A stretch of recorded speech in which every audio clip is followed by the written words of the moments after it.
If everyone will have a seat, we'll call this meeting to order.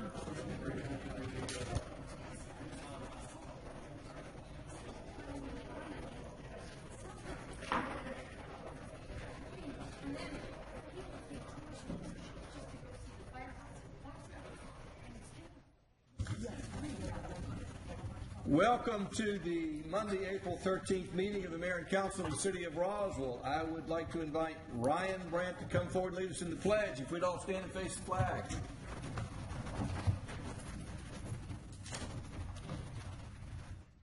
To the flag of the United States of America and to the republic for which it stands, one nation, under God, indivisible, with liberty and justice for all. I'd like to begin with a proclamation recognizing Confederate History and Heritage Month. And as I'm reading that, I'd like to invite all the people here with the Confederate Sons of the Confederacy to come forward. I see some folks who were dressed up here. Come to the microphone. Whereas our country is a nation of people united by a common history of individual heritage and diverse cultures, and the city of Roswell is rich in the history of the war between the states. And whereas the state of Georgia has long cherished her Confederate history and the great leaders who made sacrifices on behalf of the Confederate cause, and whereas the Georgia division of the Sons of the Confederate Veterans is dedicated to honoring on a statewide basis those who served in the Confederate States of America and educating the general public on Confederate history, and whereas Confederate Memorial Day has long been celebrated in the city of Roswell for more than 100 years, and whereas the month of April bears special significance since it marks both the beginning and the end of the war between the states. Now, therefore, I, Jerry Wood, Mayor of the City of Roswell, do hereby proclaim April 2015 is Confederate History and Heritage Month in the City of Roswell, and encourage all of our residents to increase their knowledge of the role played by the Confederate States of America in our country's history. And I would begin by recognizing former Mayor of the City of Roswell who lost his life, I believe it was the Battle of Chattanooga, the son of Barrington King, and one of my predecessors in the mayor's office. Chickamauga. He died at Chickamauga. Brought him back on the wagon stake, which is we still have on the wagon side, which we still have in our here at Smith House. So I'm proud of that heritage and proud to be a mayor of Roswell and following in his footsteps. So with that, who was going to come forward and tell us more?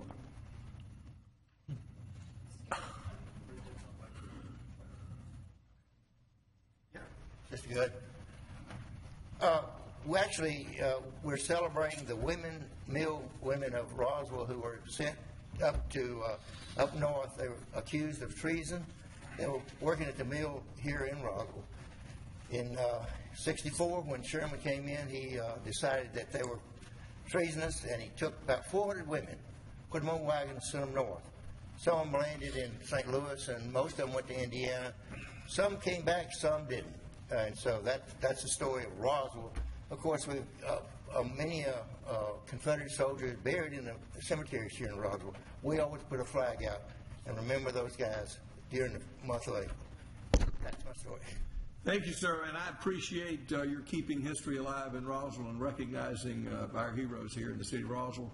Let's have a hand for the Sons of the Confederacy and the Roswell women. Thank you, sir.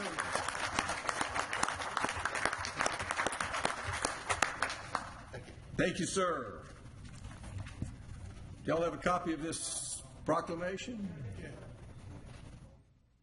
Come forward. Let me deliver that unto you.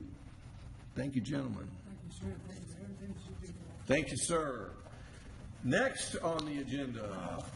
Wait a minute. Does the council... Let me get the council with a picture of y'all. Come on. Let's go down, Council. Skipper, come back. The council wants their picture with you. Council, can we get our picture with you all up here? If you'll come on this side of the dais, we need to come down and get our picture taken with these distinguished gentlemen and ladies. And lady.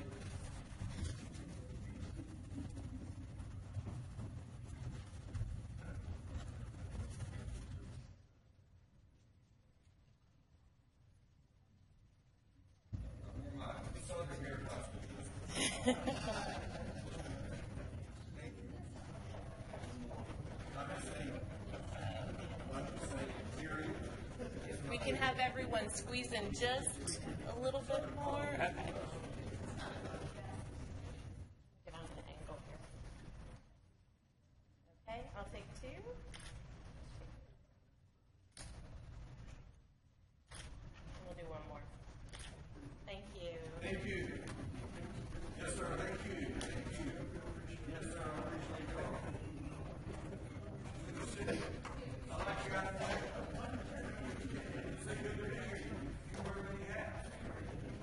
Yes, sir.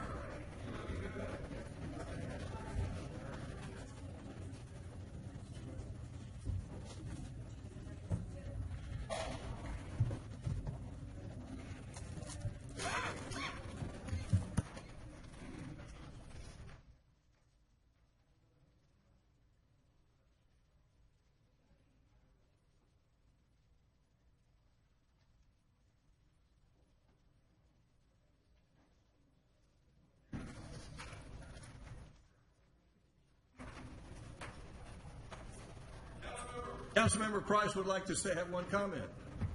Yeah, I'd just like to point out to the folks who are leaving, they might want to be they might be interested in this, that just a few weeks ago in this month, we had representatives from the Al Colquitt chapter of the United Daughters of the Confederacy participate in our rededication of the Founders Cemetery.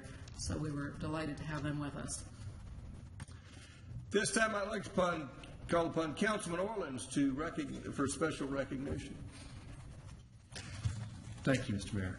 I'd like to have Fire Chief Ricky Burnett come up, and we've got some great news for the citizens of Roswell with our ISO ratings, which would help on some factors of insurance. So, Chief, you want to tell us what the good news is? Yes, thank you. Thank you, Mayor, Council, for allowing me the opportunity to come up here and talk to you about the city's ISO rating. ISO, which is the Insurance Service Office, they evaluate fire departments to determine the rating scale for insurance carriers. Therefore, they, in return, will rate the businesses and homeowners based on what rating or classification that we get. They evaluate the fire department, the 911 center, and our water distribution for the city. They rate it on a scale of 1 to 10, 1 being the best fire protection according to ISO, 10 being the classification doesn't meet the ISO minimum standards. As of today, we're a Class 3 in the city of Roswell. As of July 1st, 2015, we dropped down to a Class 2 in the rating. Let's have a hand for that. Chief, if you'll tell the citizens why that is, it has the financial impact of that on funding. The rating will, again, for anybody who has a business or home in Roswell, obviously, if you'll contact your insurance carrier, and they should be able to let you know what the savings may be from a Class 3 to a Class 2. So there is the lower the rating, the has a direct relationship with your fire insurance. Yes, sir. Yes. So we thank you. Please proceed.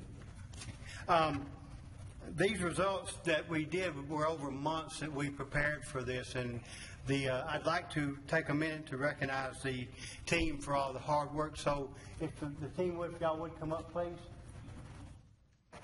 Let's have a hand for these firemen.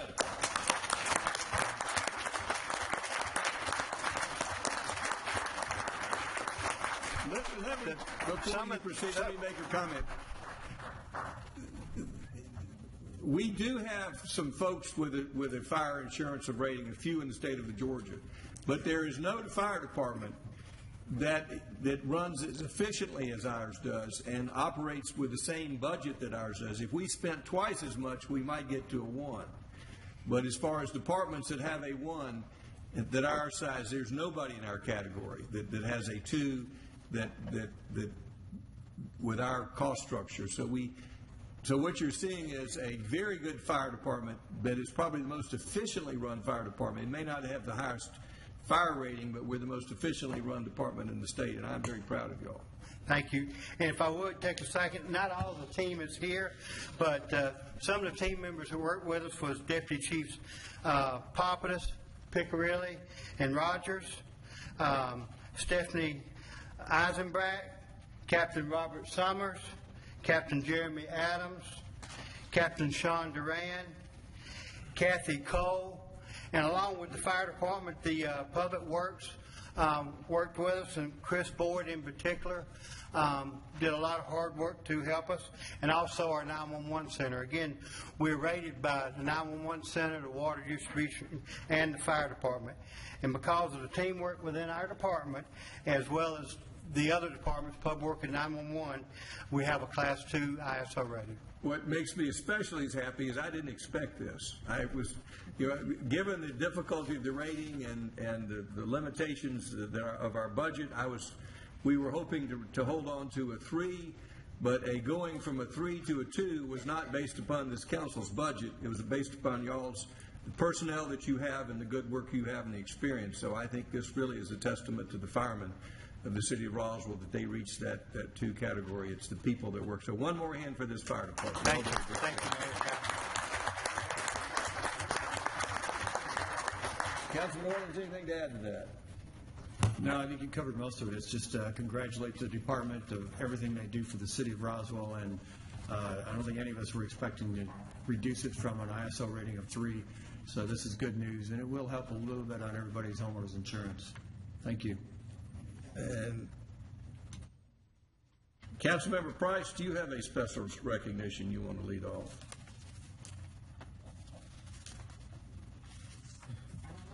Call Morgan. He'll take it from there. Morgan Rogers, will you come forward, please? Thank you, Ms. Price. The Atlanta Youth Tennis and Education Foundation is a 501c3 that promotes physical and mental development of youth through tennis and education. The foundation this year selected Ryan Brandt as their 2015 Coach of the Year. Ryan has always loved the game of tennis.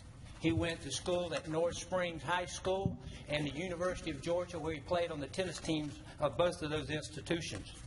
3.5 years ago, the Roswell Recreation and Parks Department partnered with Ryan to bring Academy Tennis to Roswell. The Academy develops kids on and off the court to become not only great tennis players, but even better young men and women. Starting with only 9 players, Ryan and the Academy now boast 103 participants. For those of you that don't have a calculator in your pocket, that's 870% increase in 3.5 years. Ryan places a strong emphasis on helping his young players grow not only on the tennis court, but also as citizens in the community.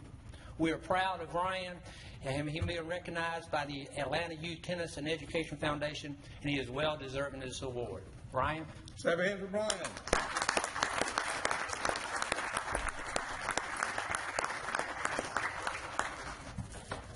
Thank you all.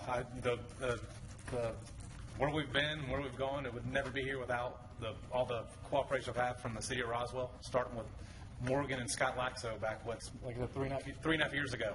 So it's been a good partnership from the get-go, and we wouldn't be where we are now without all y'all's help and the city's help. Congratulations. One more hand for Ryan. Thank you, Ryan.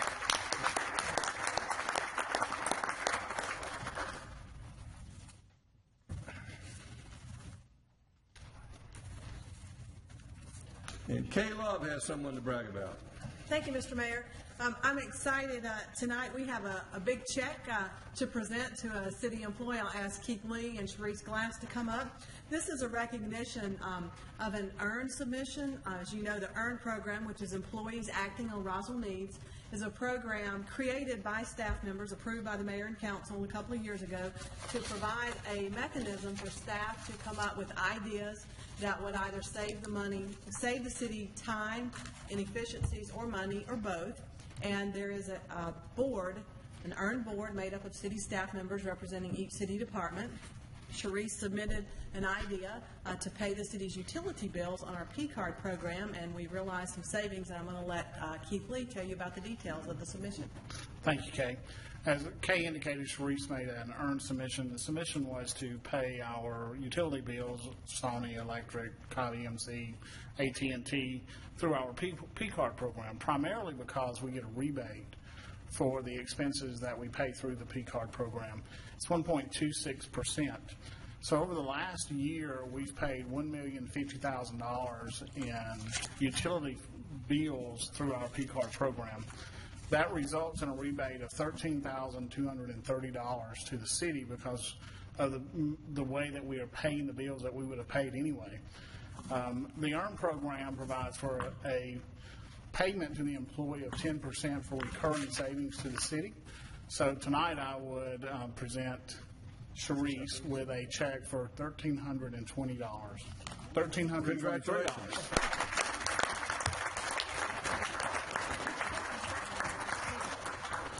Thank you very much. That was well earned. Kay tells me that that's been you have the highest award yet for participation in the EARN program, and I hope you keep coming forward with more good ideas. One more hand. Thank you.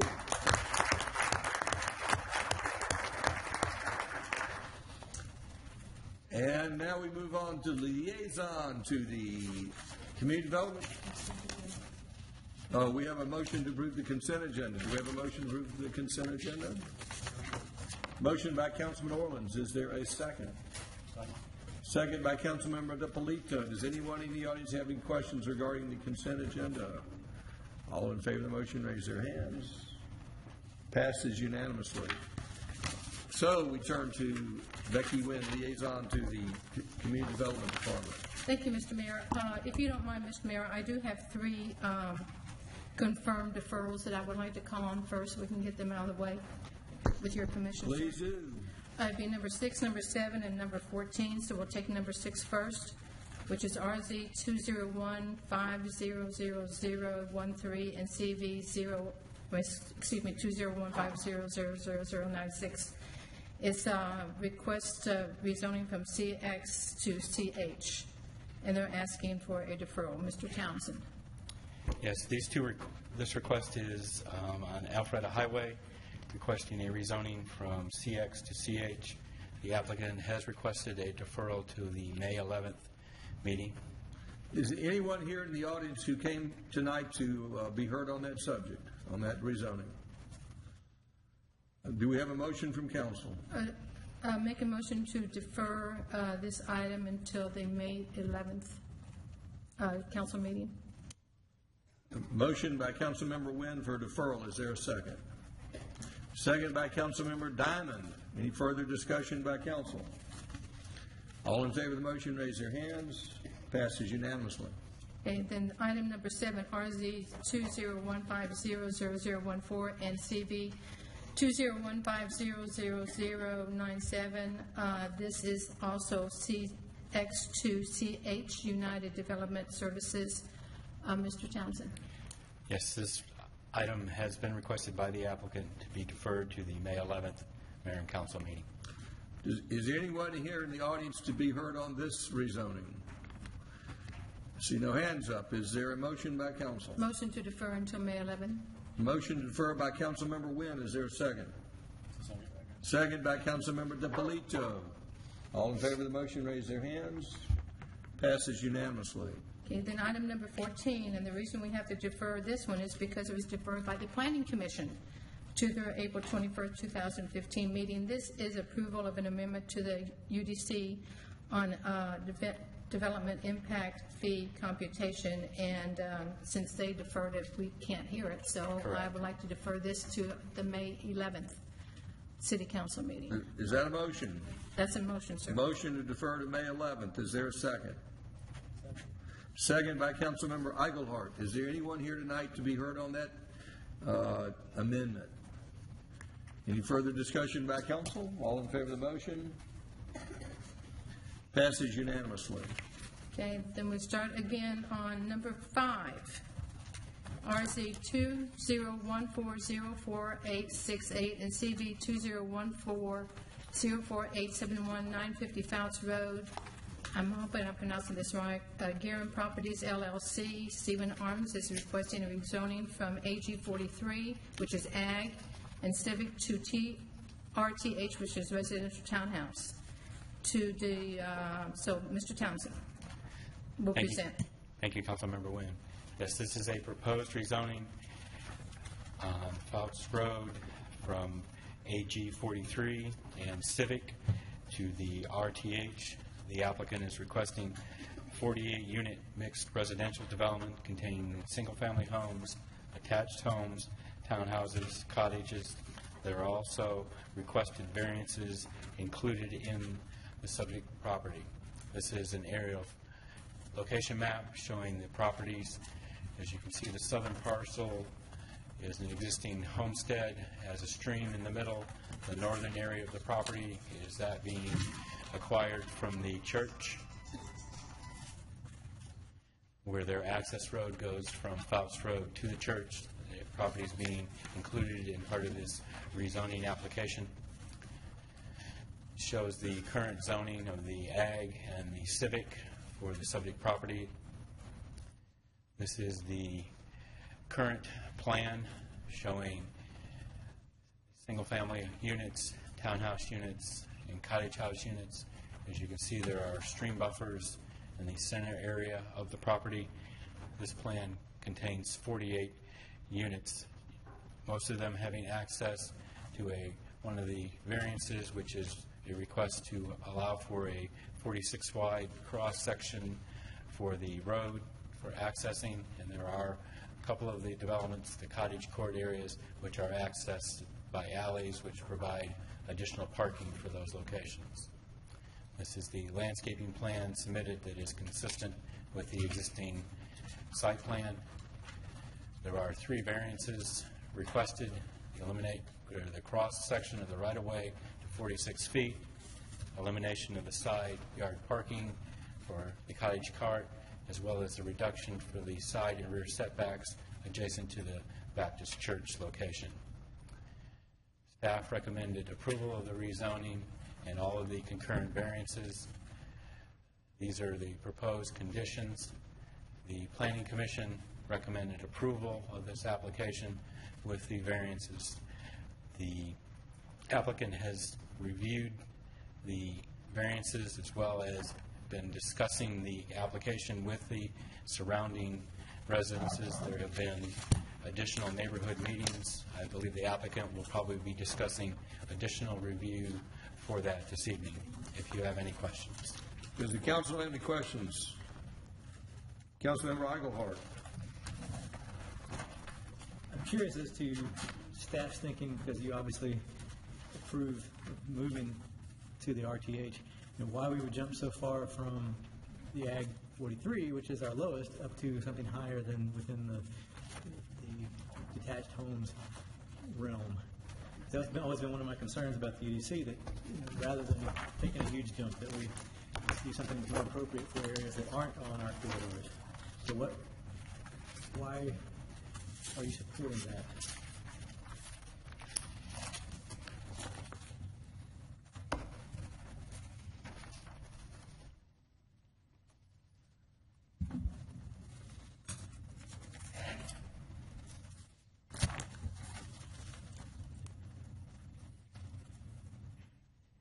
It really deals with what building types the applicant is looking to propose in the type of development.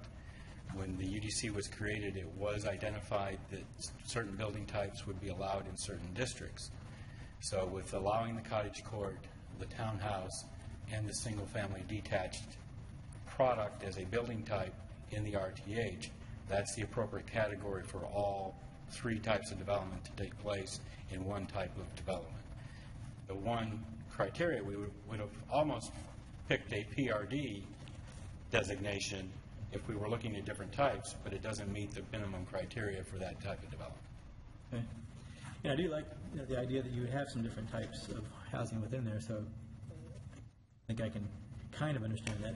I guess my concern would be, and this is related to the same question, then supporting the variances, which allow so much more to be squeezed in, because that doesn't actually work under the scenario, which concerns me because we've expanded so much on the UDC, and yet now we say, well, here's additional variances on top of that to squeeze even more in. So I'm just concerned at some point we have to realize there's a balance that we're not meeting, or may not be meeting. And the balance is to be found by the council. Well, but it's supported by staff and moving forward. I guess that's my concern. All right, third is on the trees. We used to actually support protecting trees, and we'd made plans adjust based on those. And we've kind of gone away from that and just let people pay into the tree fund. But there are two in particular that are along the Fouts roadside that are the big oaks down near the back bottom left corner and up by the top right corner by the road. And I wondered if, it does seem like you have to move a couple units or maybe lose a couple units, but is there anything wrong with, have those trees been determined to be sick? Of course, it always turns out that they often are anytime there's a large tree in the way of a project. But I don't know. Why are we not protecting those? I don't know the particular health of those trees. Maybe the applicant could speak to those. Okay, thank you. Any other questions? Councilmember Diamond. Thank you, Mayor. I'm noticing on the engineering comments, there was talk about a 40-foot, total of 40 feet of no building encroachment, and there was a question of whether that could be done. Basically, she mentions engineering recommends that sanitary storm combined with easement width be 30 feet. Minimum width of utility easements outside of 20-foot alley be 10 feet on each side for a total of 40 feet of no building encroachment. And then it says, can this be done? And I'm wondering how that got reconciled. Do you know where that ended up? I think what they were identifying was within the 46 foot of right-of-way, and outside of that, there may be utility easement requirements that will be identified on the preliminary plat, and identifying, that's what's going to make sure that that conflict is taken care of. The preliminary plat will probably show where the easements as well as the sewer line locations can fit within the right-of-way and where will the water and the phone lines and other utilities be, because they provide us a cross-section of the utility location of that time.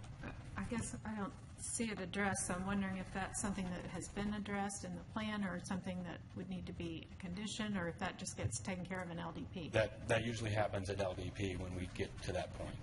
Okay, and also the number 10 of the original comments that transportation made talked about the entire church driveway being public at all times. At what stage does an easement get granted or not from the church, and has that been done? We're going to deal with that at the preliminary plat stage also. We're going to want to make sure that they have the right to get out to Holcomb Bridge through the church parking lot. Okay. And then on the townhouses on number 10, 11, and 12, I know we have a rule that you have to have 3 attached. Does that meet? No. Okay. They're not attached in a matter that would meet that requirement. But I don't see that as a variance or anything. How is that? Did we put that in the report? Did I miss that? I'm sorry. Okay. You could add that as a condition that 10, 11, 12 be realigned to comply with the townhouse requirement. Okay.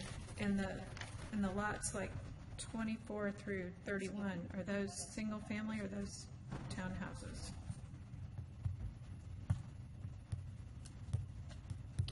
24 through 31.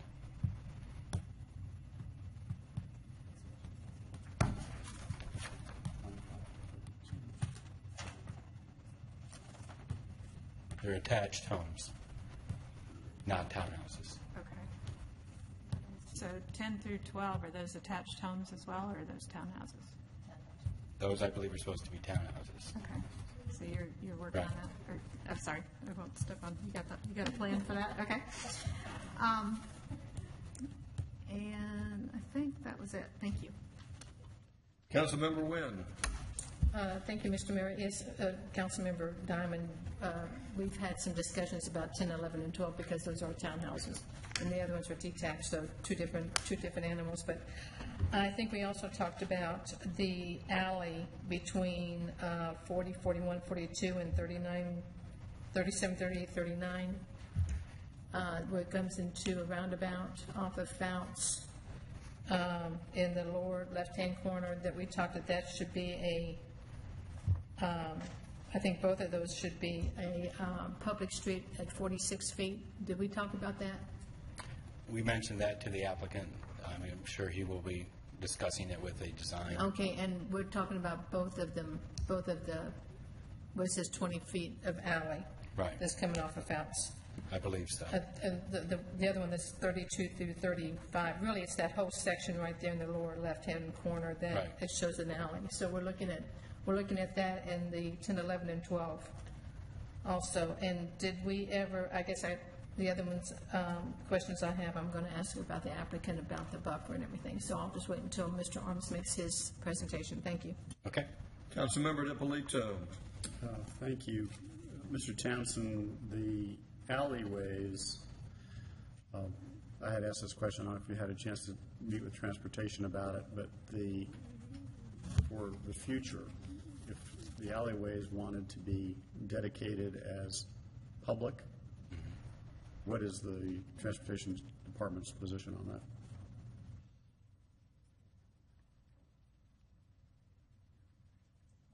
I believe the applicant has addressed to us that they are all going to be public. The road, the public road as well as the alleys will be built to city standards and will be dedicated as part of public.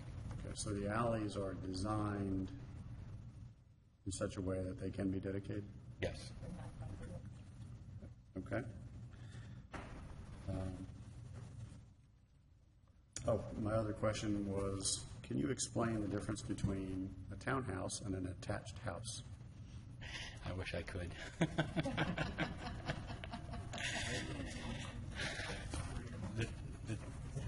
The townhouse,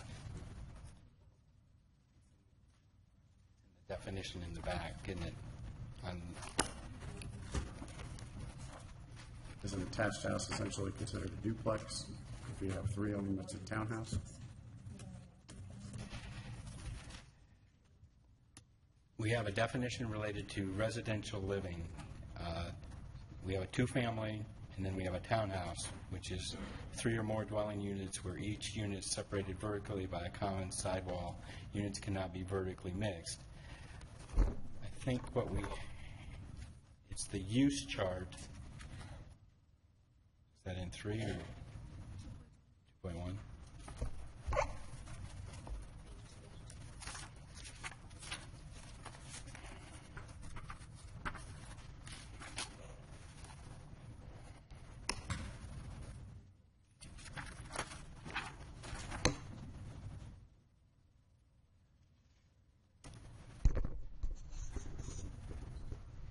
This is the detached house. This is the townhouse.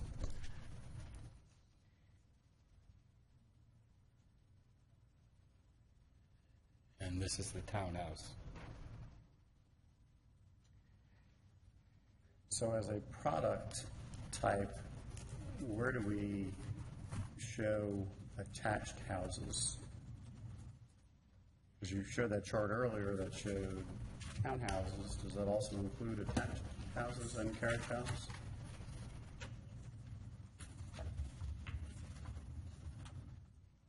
Could you slide that over on the screen too so we can see the attached house?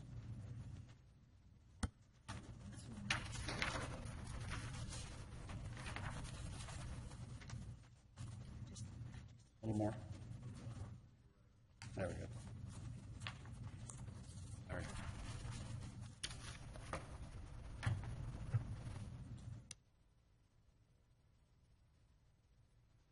So is the thought the appearance looks like a single house, but has 2 dwelling units. Has 2 dwelling units. And the RTH has the detached, attached, cottagecore, and townhouse. Okay.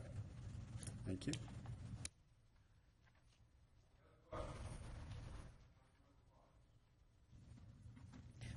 Yes, Mr. Townsend, I'm looking at the standards of review, pages 16 through 18,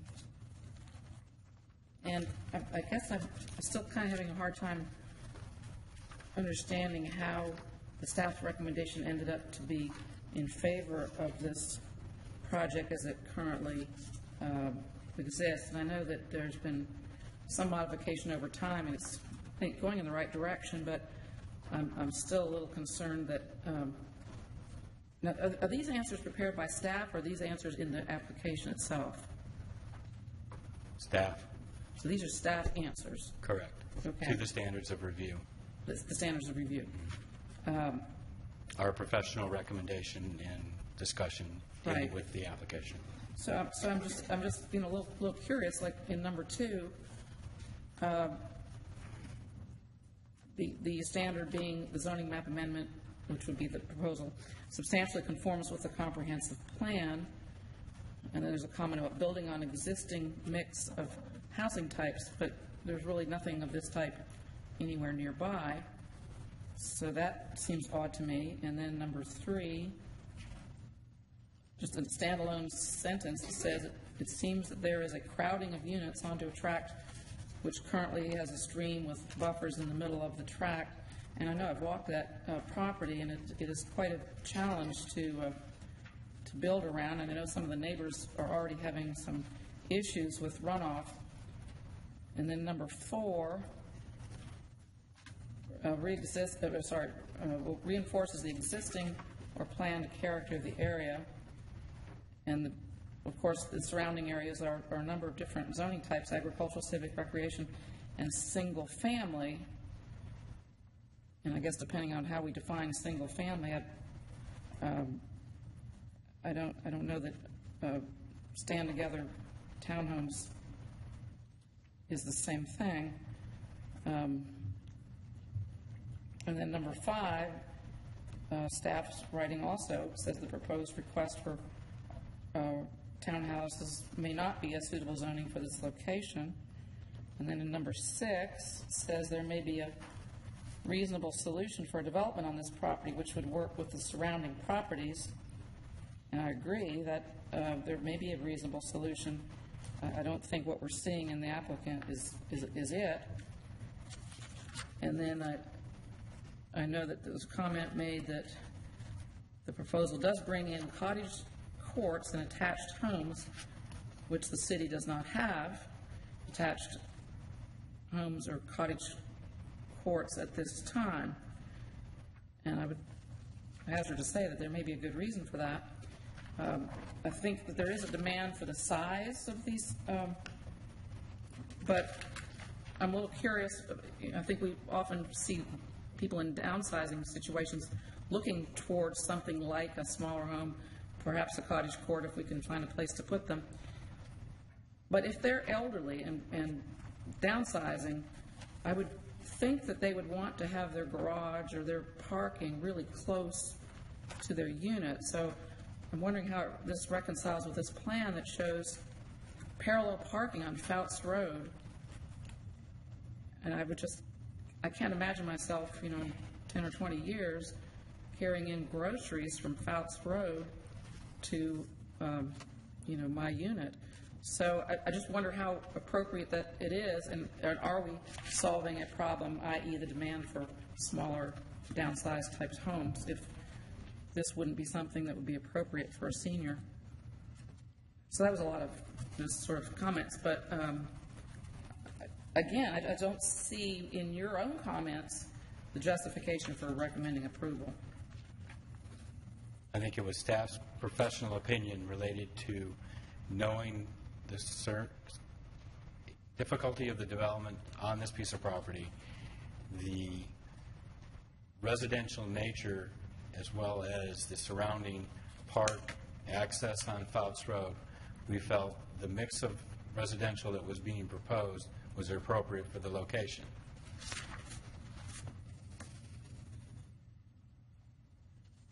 Any other questions? This time we'll hear from The applicant?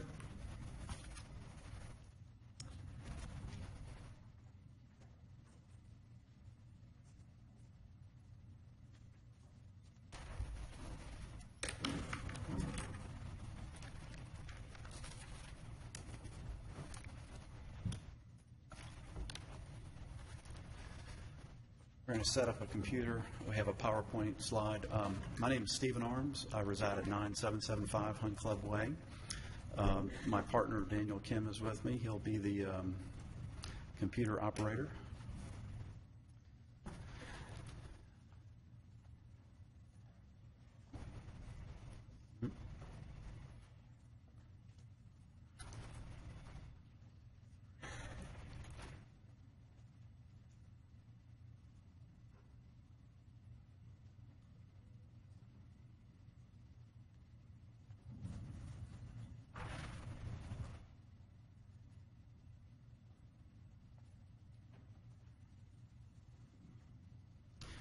I'll try and remember the comments, and when I get to the area where they're relevant, I'll try and digress and answer those questions then.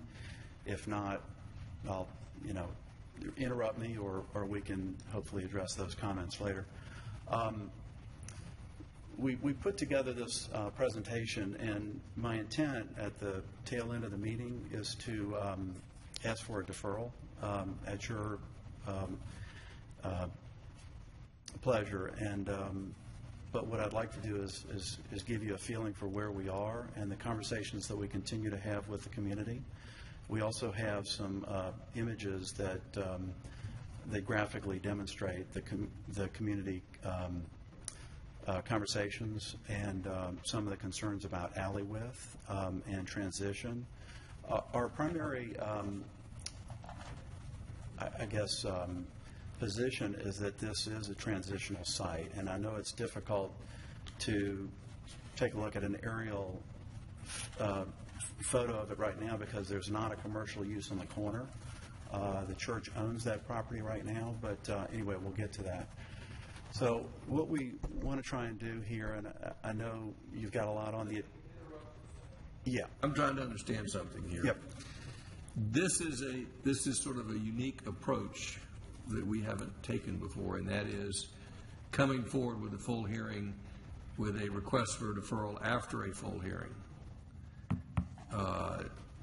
Have we done this before? I can make it quick. And if you can tell us why you believe it's appropriate to come to us now, why you're asking, at the same time asking for a deferral after getting a full hearing, because normally we just have one full hearing. I'm trying to understand. Well, and if council can elucidate me, or staff can, I'm not sure I like this idea of coming for a full hearing before council when the intention is to ask for a deferral. If we're ready to move forward, I'm comfortable with moving forward. If we're asking for a deferral, we don't usually have two full hearings of the same matter, and I'm a little bit concerned about this process. So if I'll hear from you, and if staff is supporting this and council is supporting this, I'll also hear from them. But I can tell you, this is a new approach, and I'm not sure it's the best use of our time. You can give your ideas, and if staff and council wants to add anything further. Well, the thinking was we did the same thing at the Planning Commission. Didn't say right up front that we wanted to deferral, but as You're we pretty heard, close to right up front.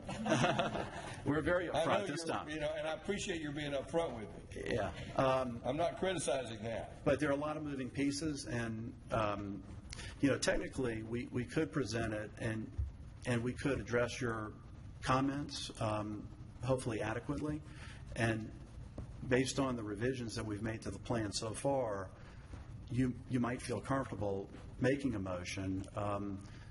But by the same token, we only got with one of the last neighbors Friday to discuss buffer issues, and we didn't have time to submit the revision to staff in order for you guys to have it in your packet over the weekend, which was a request made on the 31st, which was a public meeting hosted by council members Wynn and DiPolito.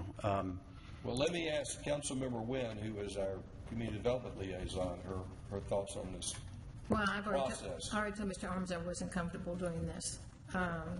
But the problem is they only have one deferral left because the first deferral was from Planning Commission.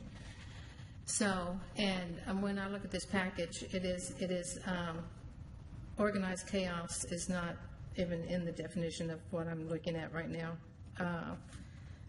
The variances are maybe if, what if, it's a mess. It really is what we have in our packets. Mr. Arms asked me if he could do the presentation to get council's feel on this. I have I don't care one way or the other.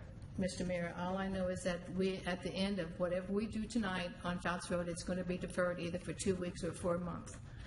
Well, And that's I what we am are. not comfortable going forward with getting council's seal on a preliminary basis. Okay, then, You know, if he wishes to meet, you know, subject to the city attorney's opinion, you know, I think council needs to hear all of these issues, but to change the process to say we're going to have a hearing and we're not, but we're going to be, typically when we're talking about deferral, we either decide to defer it or not, and we'll hear from the public comment, but we don't give before council 2 opportunities for a presentation and 2 opportunities for a full council discussion. If you believe it's appropriate to bring to a work session, perhaps, but I'm not. The whole procedure here is confusing me. well, you're not the only one, you know. You're not the Lone Ranger on this one, Mr. Mayor. It's confusing to me, too, and I've known... If we're going to change the way we hear zoning hearings to have No, sir. a matter of No, sir. process, I don't want to change it. I don't want to make it any longer. The thing is that I'm not married one way or the other. We can do, if Mr. Arms wants a 2-week deferral, if he wants a month deferral, but what he has to remember, whatever we do, that's it. I mean, we either vote it up or we vote it down, or we vote it with conditions. I think if we bring it to a council tonight and your request is to hear it, we'll hear it. If your request is for deferral on the front end, we need to hear whether there are grounds for deferral, but we don't need to hear the whole presentation, And because that's changing our whole process. And I agree with you, sir, and there are grounds for deferral because I can't make heads or tails of some of the stuff that's in here because of, one thing I can say about Mr. Arms and his organization, they have been trying to meet with the community, and I do applaud the community for trying to meet with them and get things done. They just had a short time frame to get it in, to get it advertised into our packets. I would feel better just go ahead and defer it and make sure that all the variances that they want are there. It's no guessing what's going to be a variance and what is not going to be a variance.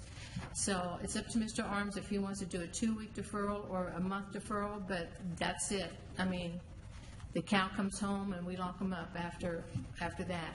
So it's up to Mr. Arms, but I do agree with you, Mr. Mayor, that maybe we should not hear the whole presentation tonight. Just so you understand, from time to time, this council hears a matter which has come forward for a vote, and we make the decision to defer. But if it is a request from an applicant to defer, it's my recommendation that we simply hear that request for deferral, and if you wish to go forward, move forward with the intention of making a decision tonight. And if any council members disagree with me, I'll be open to their comments. But so, Councilmember Wynn, is that a motion for deferral? Yes, sir, but I would like to ask Mr. Arms, when we were having our discussion about deferrals, and again, not really comfortable with it, he wanted a 2-week deferral. Are you still holding? Because I'm telling you, that's it. You mentioned a potential work session, I think, Mayor. We've never done a work session We on. haven't done that before. No. No. Okay. No. Okay. No, All right. Because my understanding. Is that too much? No, Okay. my understanding from council, Mr. Davidson will help me, it's 2 deferrals plus how many days. And if we had a work session, that could go over the allotted days for the rezoning to be valid. Disregard my earlier comment about a work session. Okay, so. Sorry. So what I'm asking Mr. Arms is, he has 2 choices. He can come back in 2 weeks if that's how this council votes, or he can come back on May 11th, which is a month, if that's how council votes. Or you can proceed to go forward. Or you can tonight proceed with a decision. and 50-50. I don't know what that means. Councilmember DiPolito. Just a clarification on the deferral. I guess it's really a time frame, is it not, or are you just allowed 2 deferrals? So if he came back in 2 weeks, he could potentially get deferred another 2 weeks if we need. Davidson, can you respond? I think it's a time frame, isn't it? Yeah. Well, if it's a time frame, then he could come back. Okay, that's my error. I thought it was 2 deferrals only. So if you defer in 2 weeks, and you come back and you haven't got it, you can defer We another would time. rather you Don't do that to give us. yourself more time and get it right than have all these citizens come down here and us schedule You know, set up it's- for a meeting and be deferred. Yeah, it's Monday night, and especially if it becomes, A lot of these folks, they'll have an opportunity to be heard after you sit down. Right, Because we give right. them an opportunity to be heard, and they'll have an opportunity to be heard again. But I don't want to go forward with a hearing just to decide and hear the whole thing to give you pointers. We don't do it that way. Right. Okay, I understand. I mean, we're there. We had the last meeting on Friday. There and Okay. where? As having the direction from the community of. okay, here's my motion. Motion to defer until April the 27th. Mayor and city council There's a meeting. motion to defer to April 27th. Is that acceptable to the applicant? Yes. Is there a second? Thank you. Second by Councilmember DePolito. All right. So there is a motion and a second. We're not going to vote on it yet. But if you are here tonight and you wish to be heard on this matter, it is my practice to allow you to be heard on this matter tonight. You will have a second opportunity to be heard when it comes back. But I would like you to focus on your objections or not objections to deferral, because this application could change substantially before it comes back in 2 weeks, and I don't like to spend a lot of time debating what might change. So, yes. Clarification is, are you asking for a comment on the deferral only? I'm asking, our practice has been, we have a public hearing, and if they can't be here in 2 weeks, they might want to have something to say. Okay. I'm encouraging them to limit their comments to the deferral, but our practice has been not to limit public comment once it comes on for a hearing. Okay, thank you for the clarification. There is a 5-minute time limit for each individual. So if you wish to be heard tonight, and I would encourage you to hold your comments if you can come back in on the 27th, raise your hand and I'll recognize you. Yes, sir, come forward.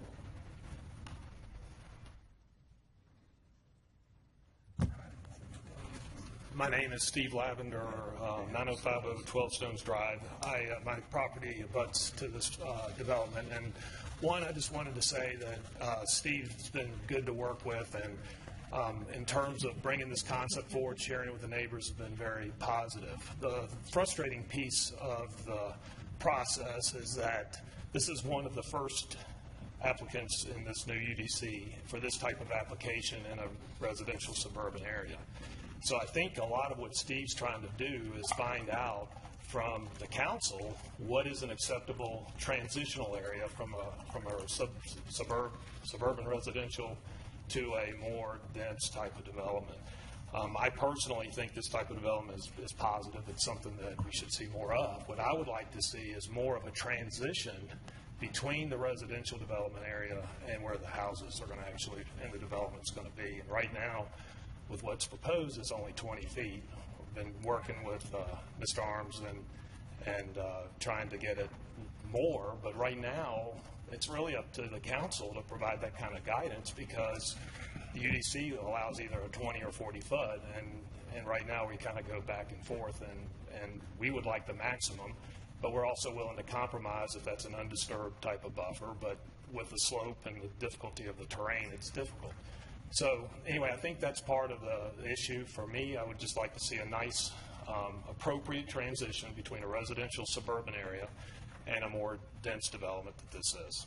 And and then a minimum of retaining walls that would be facing our residences that we might see. And in terms of landscaping, that it's very, very thorough. So those are the issues I'd like to see. And I think I just wanted to go on record because I'm not sure I'm going to be able to be here in 2 weeks. Thank you very much. Expectation of more meetings between the applicant and the neighborhood? Councilmember Wynn? I think Mr. Arms, I think we met with most of them, and to answer Mr. Lavender's question, the buffer could, mayor and council can make that, I mean, he'll be a variance, but we can make that determination on that. Well, I would like to see the possibility, if there are changes in this application from where it is today to what's brought back on the 27th, if there are any changes, the neighborhood would get an opportunity to see those. Well, I think that Mr. Arms has been doing that. I've been knowing Mr. Arms almost 20 years, and he's good about working with the community. And I'm sure that if he doesn't, the community, especially the lady standing up right now, Ms. Joyce, will let us know if they don't see that. And Mr. Lavender also. I'm just encouraging. That'll help things go well. And if I could real quick on the landscaping, one of the things I was going to ask is that the DRB look at all the landscaping. If this does pass before the LDP, that the DRB has a chance to look at all the landscaping. Come forward, please. Hi, my name's Joyce Cross. I live at 2300 12 Stones Drive, and Mr. Arms has met with us, and his development appears to be nice. I just feel like it's too big a development for this piece of property, and my concerns are that there's 3 stormwater ponds planned for this property. One's going to be 6,000 square feet, another one's going to be 8,000 square feet, another one's going to be a half an acre. Seems like a lot of stormwater ponds on a very small piece of property, and that the reason being is because there's too much density in his development. So I would like to see less density in his development and less of these stormwater ponds in his development.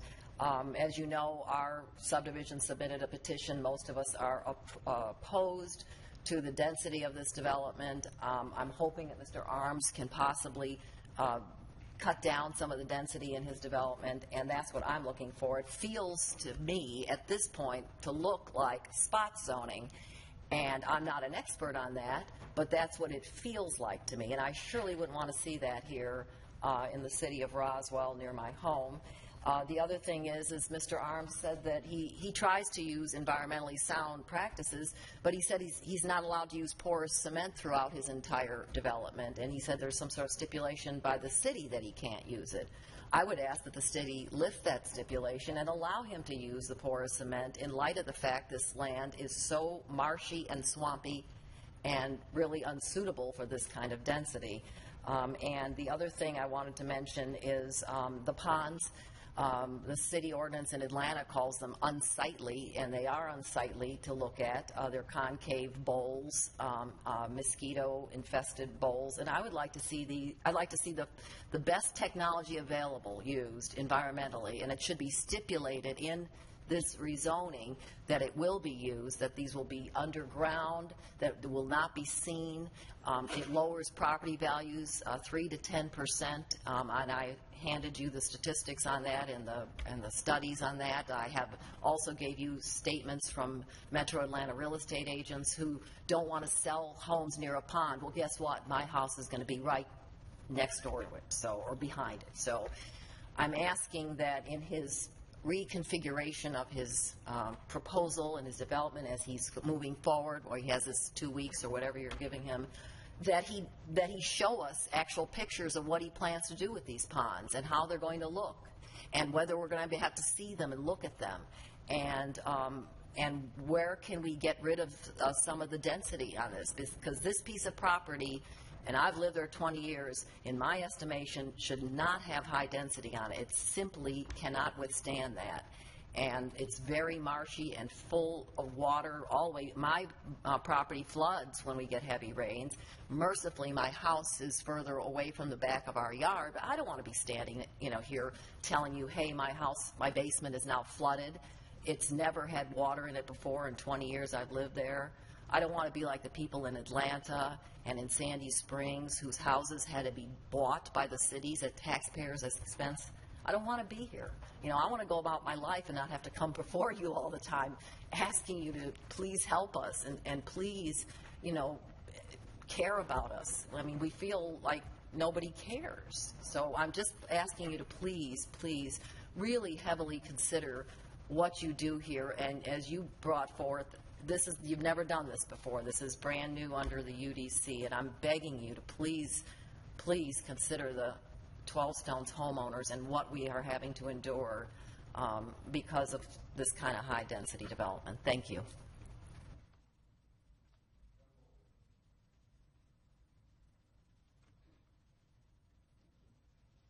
Hi, my name is Patsy Van Pelt, and I'm at 9100 12 Stones.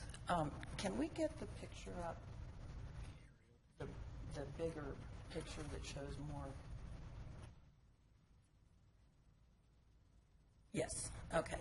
What I just want everyone to understand about this is that the area that's being developed, right there, the red area, everything on the left is the park, the arts center, and one home. Everything on the right is the church, our subdivision, Horseshoe Bend, and one vacant home on that little stretch of road. So to go in and put 48 more homes in that little plot of land, this is probably not the best place to have an experiment with a different type of housing. I think we all know something's going to go there. And Mr. Arms has been good about working with us. But I don't know that even he can make this work there. This may not be the right answer. The other thing that I want to ask is, I'm now totally confused over deferrals. So can you explain? We thought that there was one more deferral here and that was it. Do I understand now that there could be a deferral and another deferral? He had one deferral at the planning committee commission. The way it's handled is it's a number of days. It's not a number of deferrals. Okay. So because they're deferring it only 2 weeks instead of to the next zoning meeting, Okay. it would be possible to have another deferral after the 2 weeks. Okay. So when we come back, I'll be back. Thank you.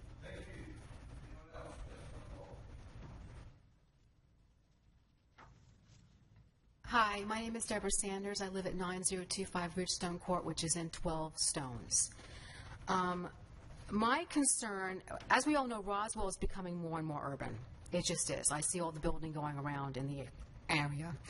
I want to be sure that whoever advises the city in regard to traffic flow and possibilities of accidents occurring would be very proactive in regard to what goes on with the road, with the traffic.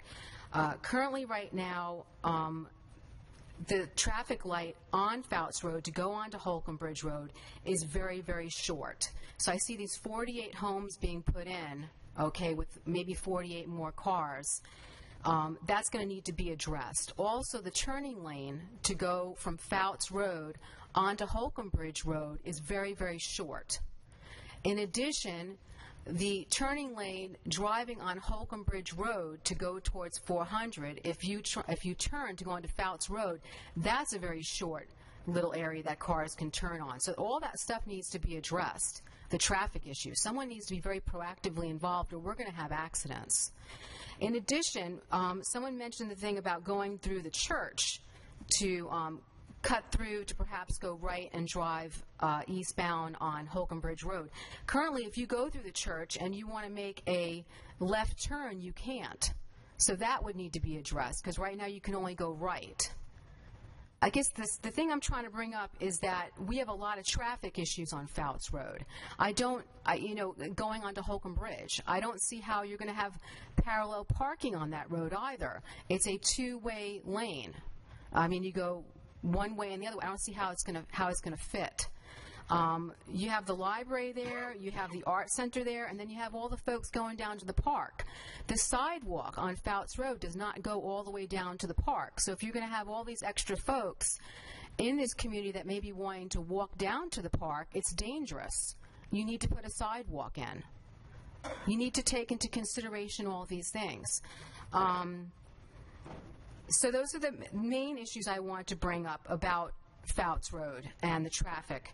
And looking at the bigger picture, I'll just leave it at that. I'll leave it at that for right now. Okay? So just please address the traffic issues. I don't see how we're going to take 48 units and not address traffic issues in advance. Be proactive. I'm asking you all to be proactive. Thank you. Forward. Hi, I'm Jerry Cross, 2300 12 Stones Drive, and I want to thank Nancy Diamond, Jerry Wood, Ken Engelhardt, and Betty Price for your comments earlier. I agree with all of y'all with your concerns about this. I've just got two little conditions I want to bring up, and selfishly, they're all about me. I'd like one of the conditions to be that if this thing goes through, I'd like an 8-foot tall, about 20-foot wide berm with 10 southern magnolias built behind my house, so I don't have to look at the mosquito pond. And secondly, another condition be that this, if possible, if this could be developed in sections, and no clear cutting of the entire 5 or 6 acres, whatever it is, until each little section is done, in case this thing were to unfortunately go belly up or something, and asking that the last section to be done would be the section behind my house, which is units 16 through 23. That's it. Thank you, sir. Thank you. Yes, come forward. Hi, I'm Heather Pendry. I live at 9095 12 Stones Drive. I wasn't planning to speak, but I do want to just let you know how much I appreciate your good questions and your openness to having a discussion with us. I do also appreciate Mr. Arms. He is trying to work with the neighborhood. I would ask that any changes that he make, that he not go just to the individual homeowners that abut the property, but that we would have one more unveiling of the plan to everyone. Although I do appreciate that my neighbors that abut the property are impacted the most. I also appreciate any of you who have actually walked the property. If you haven't had an opportunity, I would encourage you to, because it is very unique. It's very steep, has a stream, and is unique. Anyway, as you know, 4 acres are owned by Mr. Fouts. That's where the house with the tin roof is. None of us think that that is a beautiful thing that that we need to keep, and we know it will be developed. That is the area that is zoned agriculture, and then there's 2 acres of church property that are north of the driveway of the church, and that is currently zoned civic. As I think it was Betty Price pointed out, that the staff report said on 5B, item 3, says it seems that there is a crowding of units onto a tract which currently has a stream with buffers in the middle of the tract. So the overall density is our main concern for 12 Stones. Most agree that the Fouts property that abuts 12 Stone is our main concern because of the topography and the stream and the proximity to our neighborhood. One idea that some of us have pondered is if Mr. Arms could develop the property south of the driveway in a manner that is more keeping with our neighborhood in Horseshoe Bend, which would be R9, R12, R something, single family living. And then the property north of the driveway, where it actually is Holcomb Bridge corridor, that could be more of a townhome, duplex scenario. I know that messes with what he was planning in terms of his overall look of the neighborhood, but it just would make more sense. That way the property that's most challenging could still be single family living, and then as we get closer to Holcomb Bridge, it would be more in keeping with corridor zoning. I don't know how my Holcomb Bridge neighbors my Horseshoe Bend neighbors would feel about that. Thank you.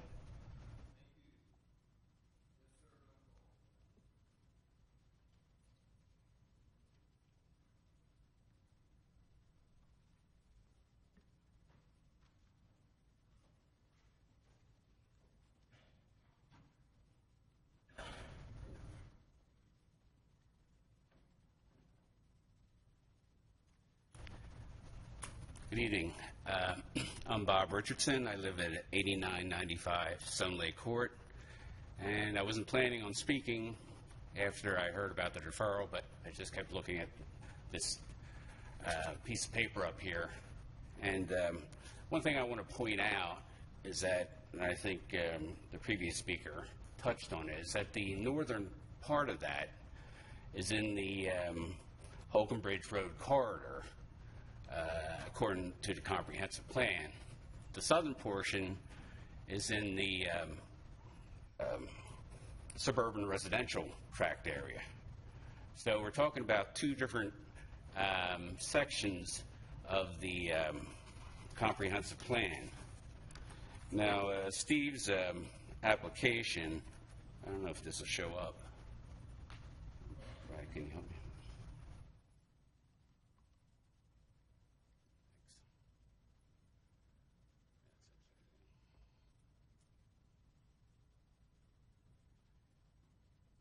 When he talks about conformity of the comprehensive plan, he's only talking about the Holcomb Bridge Road corridor.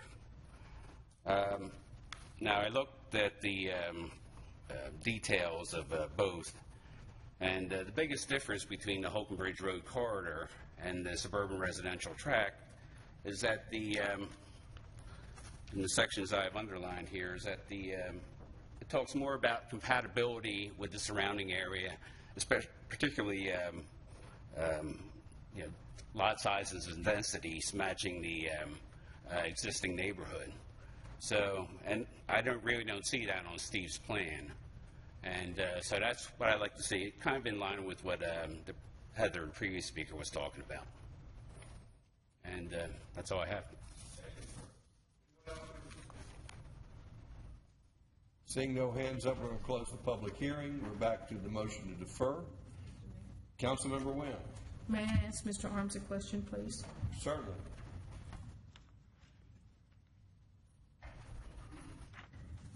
Yes, ma'am. Hey, Stephen. If we do a 2-week deferral, what I'm hearing from Mr. Mayor and the community is that they'd like to have another community meeting to look at the plan.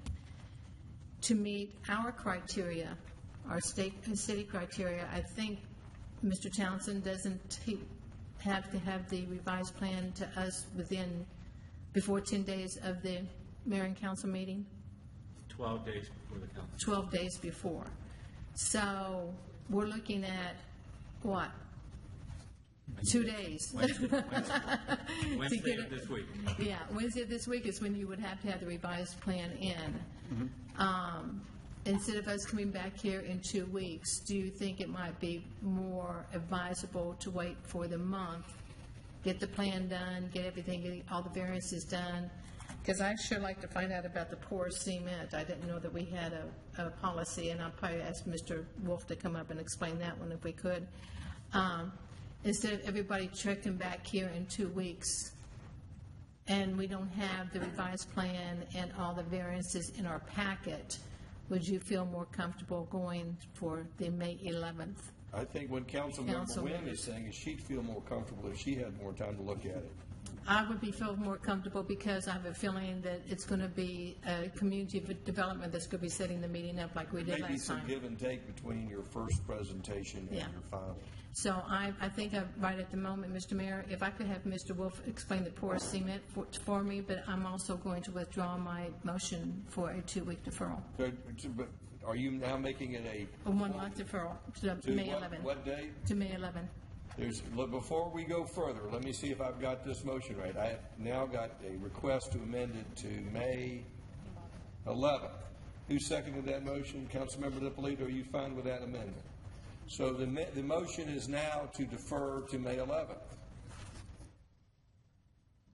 Now, Councilmember Wynn asked a question about impervious pavement. Porous cement that Ms. Cross brought up.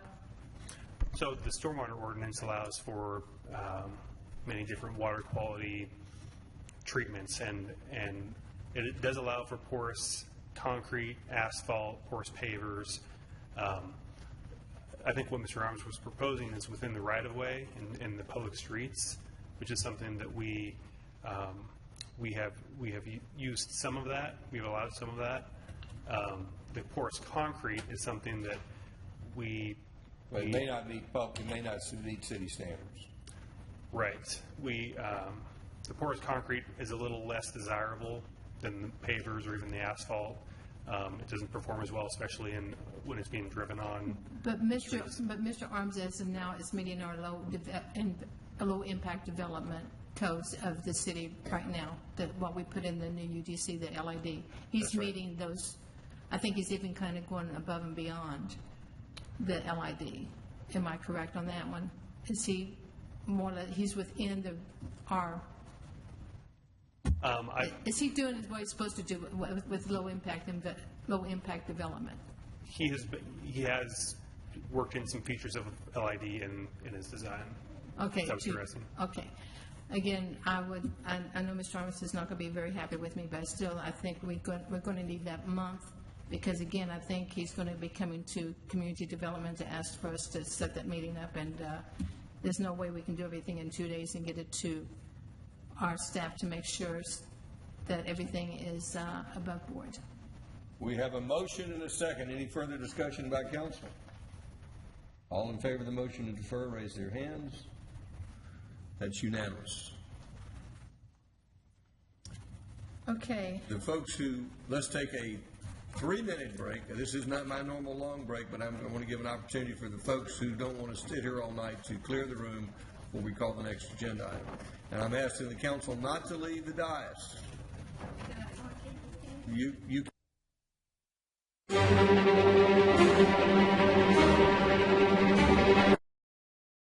could become mayor.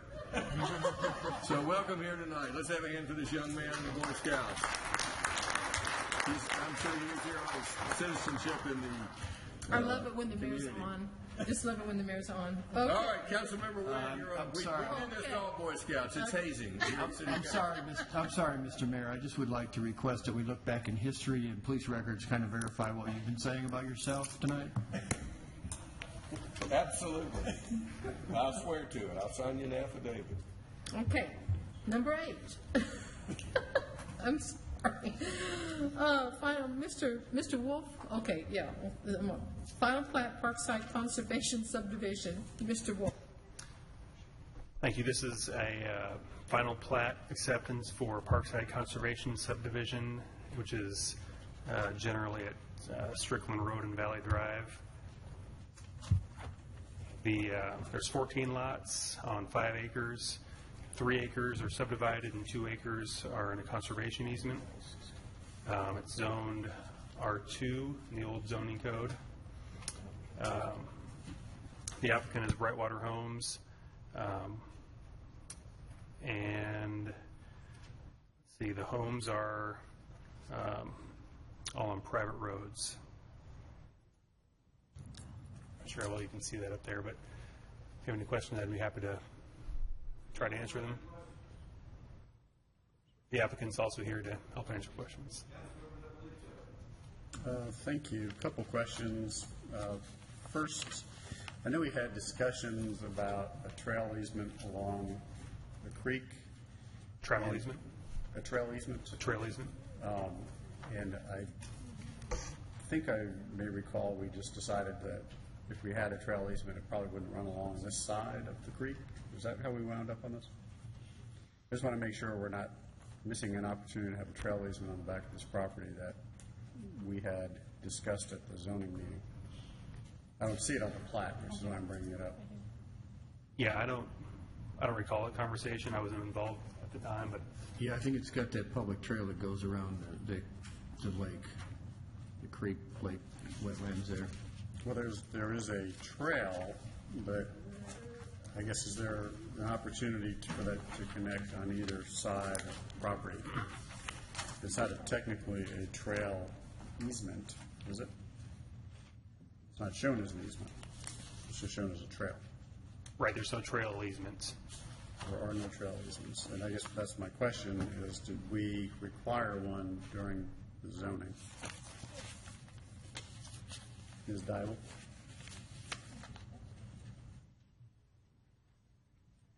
No, there was no condition for a trail easement. The trail was back in the conservation area, and I believe, if you can see to the side, I believe they have a short section coming off of the trail area to tie to the sidewalk, and that was the request that was made by the council, to tie to the sidewalk. Okay. I remember we had a long discussion. Yes. I just didn't remember how we wound up on it. So this is consistent with what? It is consistent, yes. Okay. Thank you. My other question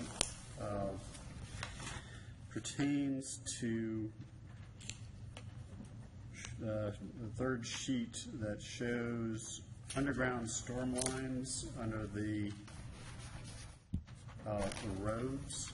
And I know we've been having some discussion with changes to the UDC that we may have not implemented yet about not having storm systems under the right-of-way. These are all private roads in this development. Okay, so again, with our policy of building roads to city requirements, in case one day the homeowners come in and they say they want to dedicate the street, that would not be consistent with city requirements, or would it? Well, we have, Transportation's approved the plan. Brad? Yeah. This subdivision was in process in conjunction with when Transportation was allowing the detention to be under the road. I believe there were 3 locations where that was approved. This development, one on Woodstock, and I believe the alleys on Forest Commons that allows some detention on the roadway locations. That's one of the discussions of why they are holding off on additional ones being located in those spots.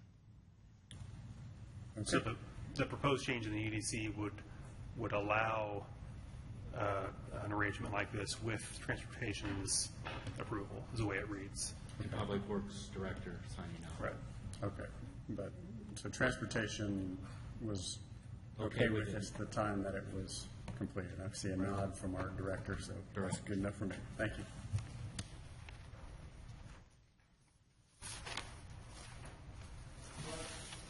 Councilmember Price. What is this zoned? What was the zoning?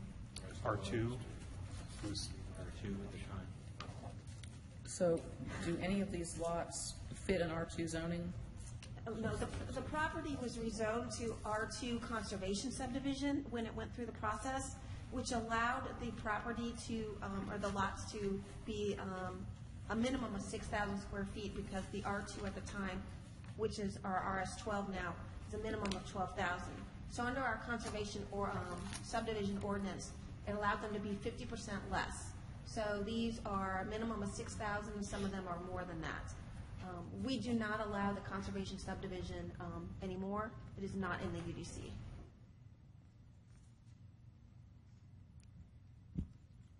Okay, so basically it's an R12, but we're actually, but there'll be a great deal denser because it's a conservation subdivision, but I mean, I understand why we used to do it and why we felt like that was a compromise to allow increased density in order to preserve some natural space. However, and we've had this before, the bulk of this conservation area is in the 100-year floodplain, which is unable to be disturbed. So in reality, there's no real compromise here. We've just allowed increased density when this land couldn't have been built on anyway. Is that not correct?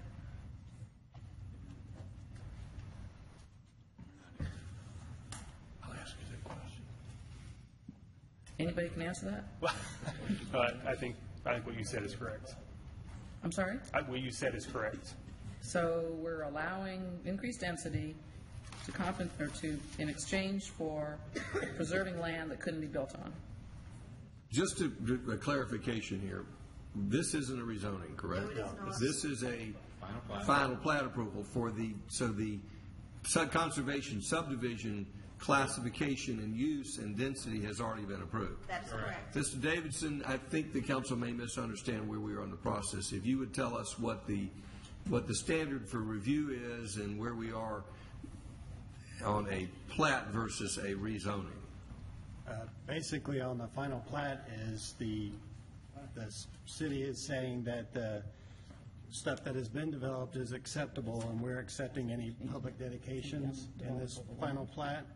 On a rezoning, then you have all the options to deny or approve. This is basically just accepting what they've put out there. So the question is, did they meet the standards of the zoning And staff has made the determination that they met the standards of the zoning that this council approved in the past. And absent some finding that they didn't meet those standards, we really don't have discretion to deny this. That's correct. So I think, I want the council to focus on that. This isn't a rezoning, it's a plat approval. Councilmember DiPolito. Thank you, Mr. Mayor. I do understand it's a plat approval. That's not a confusion for me. With respect to the wall for the detention pond, I just want to clarify that the highest point on that is only about 3 feet. Is that correct? That sounds about right. All right, so it goes from 3 down to essentially 0 at the end, so it's really not that big of a wall. Right. Okay, thank you. Councilmember Diamond. This is a little off topic, but I'm getting a lot of questions about when it's done. What's the status of the build-out at this point?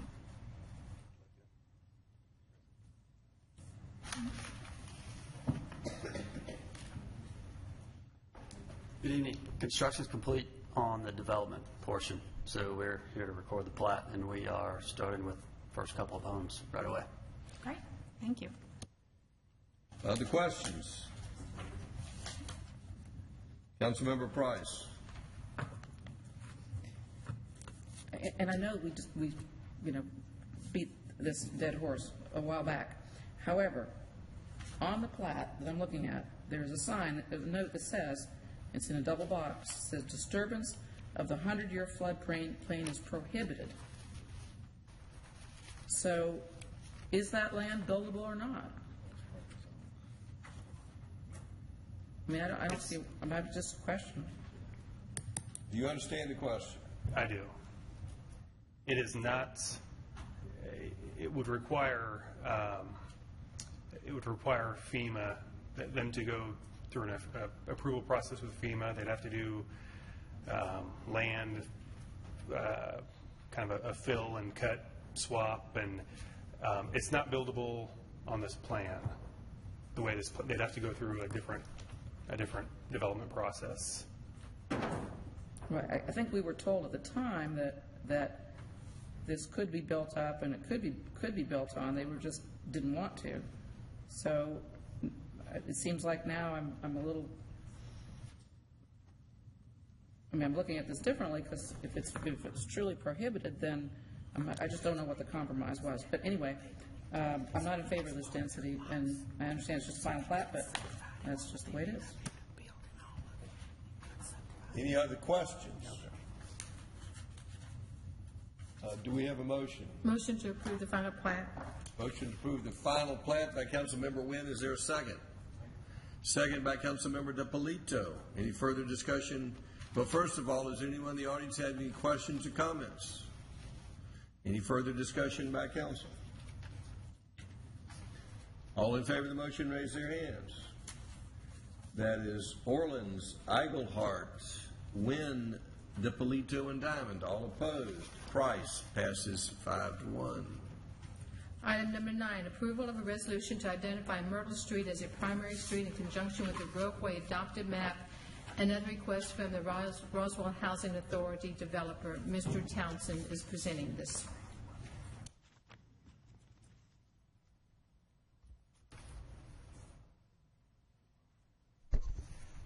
This is in conjunction with the Roswell Housing Authority development. It is located at the end of Grove Way. This location, we're dealing with property that's currently under control by the Housing Authority in conjunction with extending Myrtle Street down to Oxbow. There's a resolution in your material.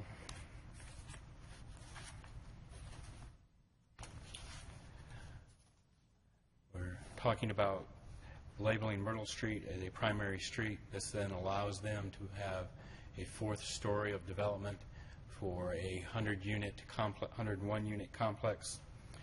They're also requesting a residential use on the ground floor of this development, as well as a parking reduction for their proposed development and to the allowance for vinyl or vinyl clad windows. This is all in conjunction with the established Groveway development, which is only applicable to this property in dealing with its future development. Staff would recommend approval of the resolution with the 4 identified items to allow relief for the development to take place. Mr. Townsend. Councilmember Wynn. Mr. Townsend, could you have put up the map to show where we're allowing Myrtle to be a primary? Okay, because it's not all of Myrtle that we're looking at. No, it's only going from Oak Street to Oxbow. Okay, I just want to make that a clarification. We're not doing the whole street, we're just doing the park for the Roswell Housing Authority. Correct. And these 4 changes to the Groveway Community Overlay is just for the Housing Authority only? That is correct. Okay, I just want to make that as a clarification. Thank you. Any other questions? Councilmember Eichelhard. Just have a question on number 4. We're reducing the parking by 20%. Are we still going to have sufficient parking? Because I think that's always one of the concerns of, yes, we want less parking, but we need to have enough. What we've identified, as you can see on the overhead, there is adjacent Housing Authority parking lot, which, according to their use and development, is used half of the time. So there's some 30 spaces that would be able to be used as overflow, even with the reduction that we're proposing here. But aren't we hoping that eventually that will be replaced too? And so what happens at that point? If that is replaced at that time, depending on the style of homes that are using, I mean, the Housing Authority as a development, normal standards are like 0.5, 0.6 per unit. If they are truly, within that age bracket and that lifestyle. I don't think we're going to have a parking problem. Okay, that's the key question. Thanks. Councilmember Price. Regarding the Myrtle Street extension, does this project require that? Well, this isn't the project right now that we're looking at, but will the project require that extension? They'll use it for some, it will have to extend some way to get to the actual parking lot that's being proposed, but will not need to be completely there. There is some,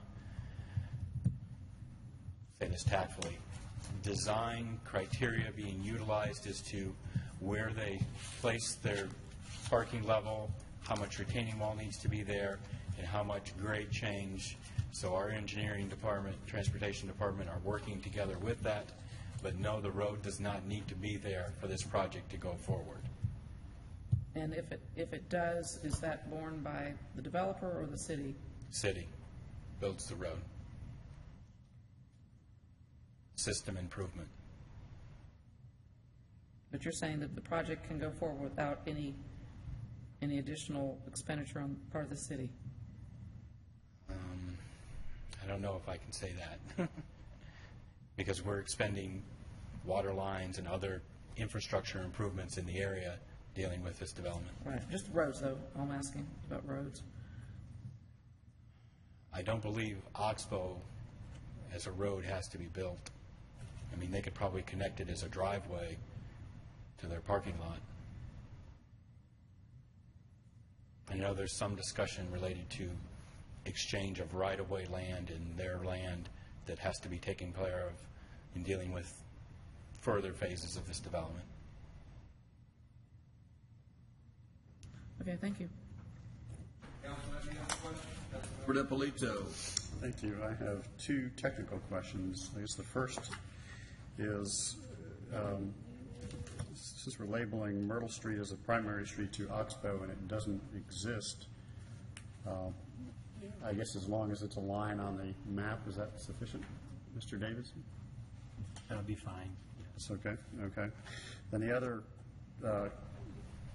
question I had was, it actually addresses Councilman Eichelhardt's comment earlier about the parking.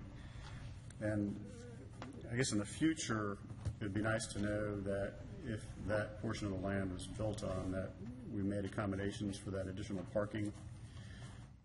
Is there a way to document on this approval that it'll be shown on some sort of a recorded document so we know it is that some of the parking is off-site? If council chooses to or does approve the resolution and they stipulate as part of the land disturbance permit that the off-site parking is identified as the parking exhibit that you have in front of you, and the applicant is okay with that. I think that would be a possibility to at least tie down that parking area. Yeah, I'd like to do that, just so we have it documented somewhere, so there's a trigger when it does get built later on, that we don't lose 34 spaces, just because somebody doesn't remember it, or Jackie retires, or something like that. That's never going to happen. That's not going to happen. All right, thank you.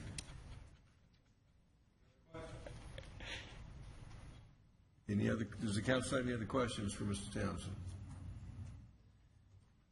Do we have a motion? Since we're adding a condition, I guess I would like to see if Mr. Schmidt is still here and ask him if he's okay with that condition. How I'd like to amend it would be on number 4, allow reduction in parking as shown on the plan identified as parking exhibit the veranda at Grove Way.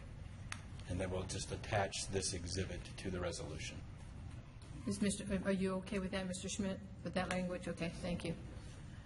Okay, my motion is to approve the resolution to identify Myrtle Street as a primary street with the change in wording on number 4 as stipulated by Mr. Townsend, because you said it so very eloquently, and I could not repeat it. And so that's my motion. Motion to approve with the conditions stated by Mr. Townsend, by Councilmember Wynn. Is there a second?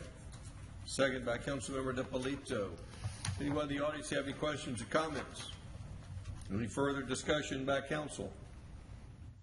All in favor of the motion, raise their hands. Passes unanimously. Okay, item 10, approval of an amendment to the streets, start over again. Approval of an amendment to the City of Roswell Code of Ordinances, Section 22.4.1 regarding on-street parking. This was the first reading. Ms. Wakefield.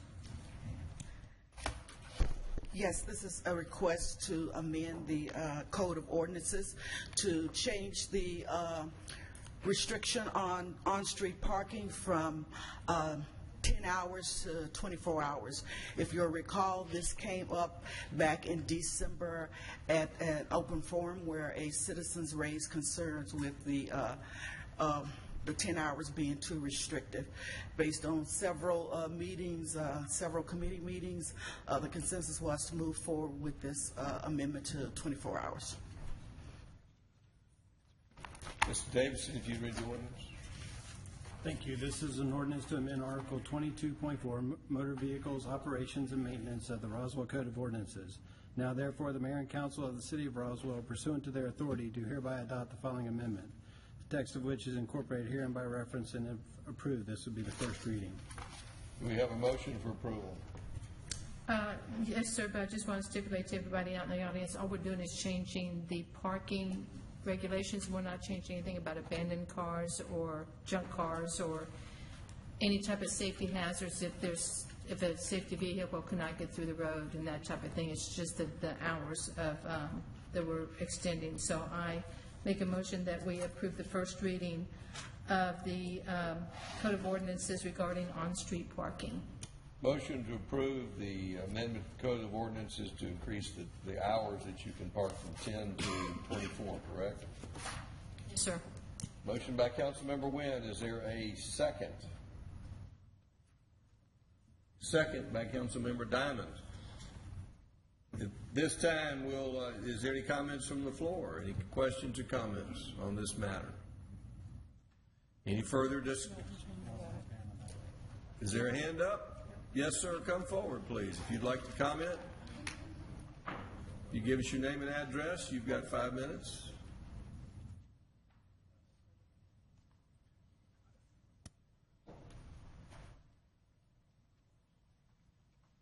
I dressed up for this meeting this evening, so just appreciate.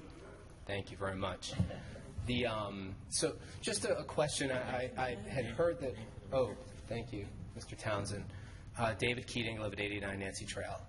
And I'd heard of the potential for there to be a change in the hours for parking on residential streets, and but I wasn't aware that it was coming up this quickly to be approved. So this would be, just to make clear for the audience here, this would be an amendment to the Unified Development Code to change the law. Is that correct?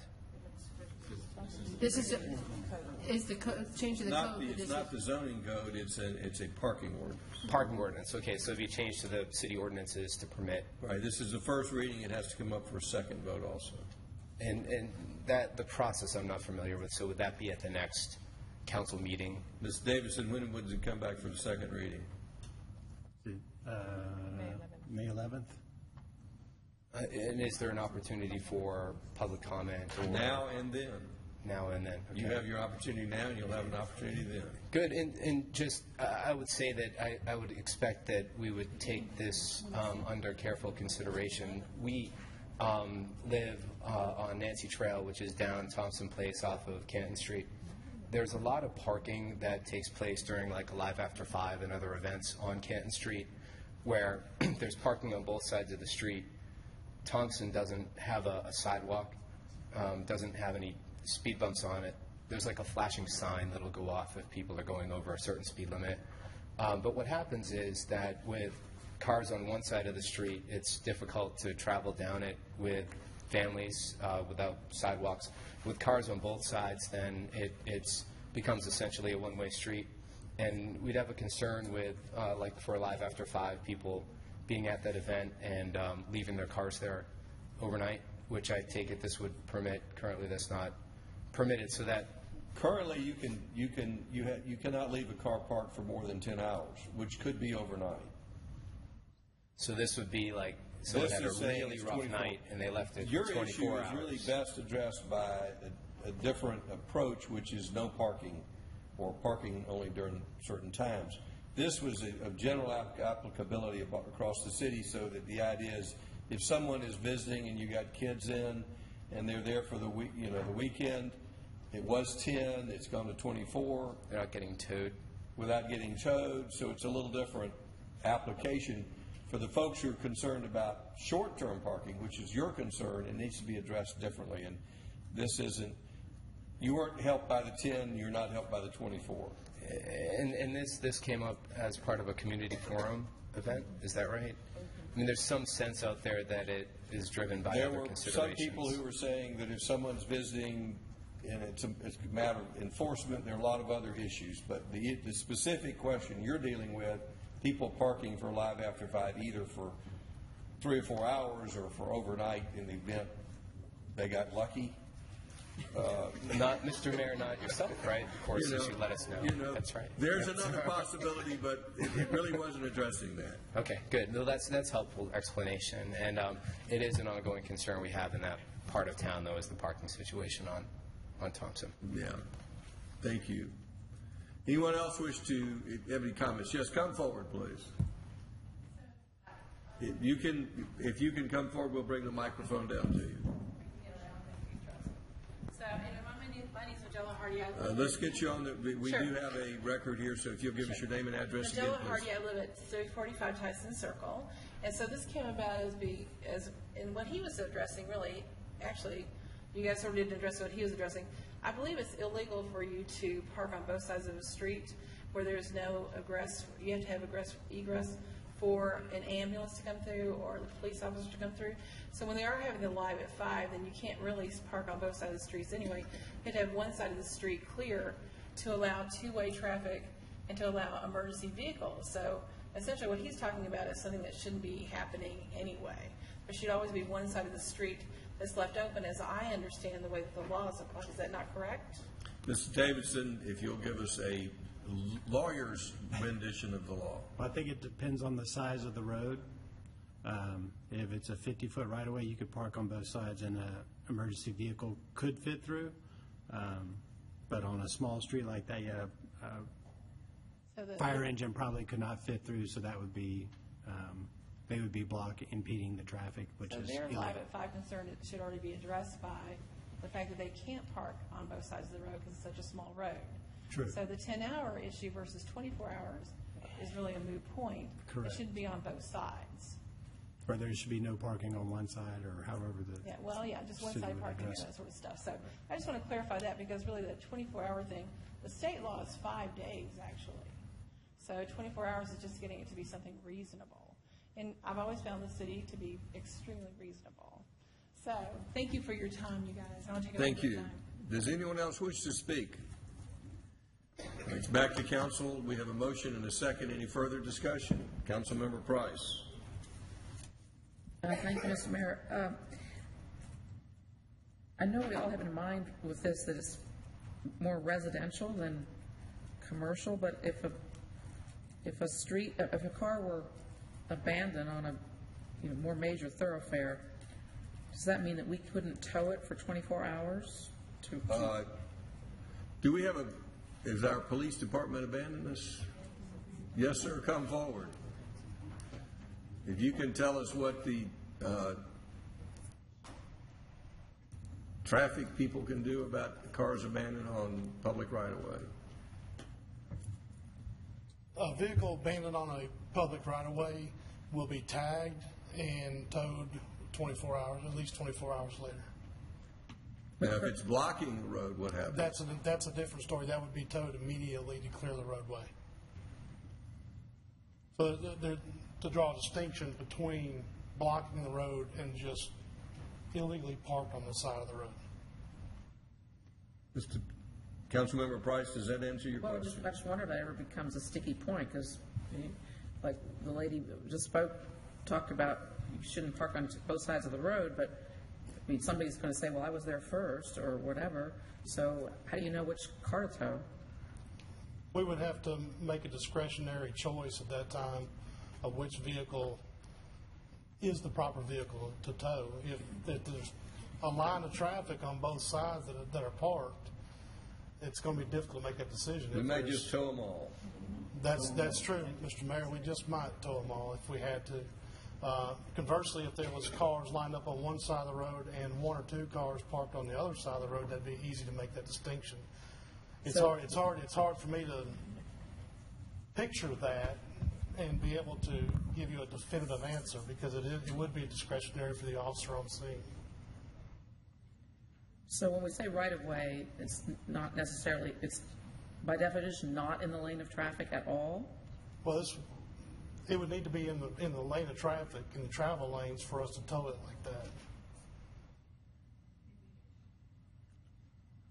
I mean, could a car be parked on Alpharetta Highway for 24 hours? No, ma'am. Could not. That'd be blocking the roadway. That's a state highway. That's different than a residential area. But we're talking about all streets here. Ma'am? This is not it's not a subset of all our streets. It just says all streets. Yeah, state highways are classified differently under Georgia state law, under Title 40. And you would be authorized to tow on a state street? Yes, ma'am. Okay, thanks. Councilmember Eichelhart, is that a question? Comment. Comment, yes, sir. Not for the officer, thank you. I know what we're trying to do for this specific instance, or at least there are some specific instances that we're trying to do this for.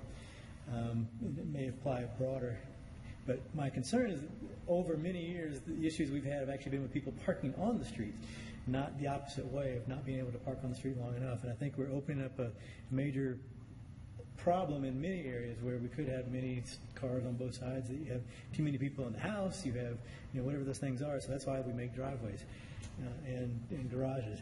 But I understand some of the specific issues, and so I wonder if there's an opportunity to come up with, a permit for the specific issue where it needs to be dealt with on a case-by-case basis. And I know that makes more paperwork somewhere. But I think, as we're going to talk about in just a minute, we're doing too many things that are just broad across the entire city, trying to deal with one specific situation or some minor situations. And I wonder if there's a different way to address it. And since this is our first reading, when somebody's asking the process, we generally take ideas and come back in the second reading and see if any of those work. But I would like to ask if we can look at if that's an opportunity to do that, because I just think it's a mistake to do it citywide all over. I would have this recommendation, if Councilmember Orland's in the police department, if you could get with him, be more specific about your request, he might follow it up. I'm not sure exactly what you're asking for, but I'm sure Councilmember Orleans can figure it out. Well, very specifically, if you have some specific instances that people need help to be longer than 10 hours, then let's look at a way to do that for a limited number. But I think doing it across the board everywhere is just not going to result in good things. Legally, I'm sure it would be possible. As a matter of practice, that's a different question. All right, so we have that request moving forward. Any other comments from council? Councilmember Price. Just a question, how often are cars towed under our current ordinance? I don't have that information, ma'am. Would it be rare? It's fairly rare. Thank you. Other questions or comments from council before we take a vote? Councilmember Diamond. Thank you, sir. My understanding is this is a response to basically the ordinance we've had has been used more or less as a weapon against the neighbors. So, if you're parking your car and you're coming home from work, 10 hours might get you home and dinner and sleep. It might not.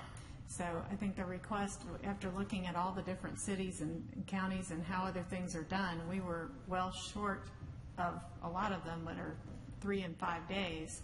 And my understanding is if there's a junk car there, they can be there for 3 days. That's correct.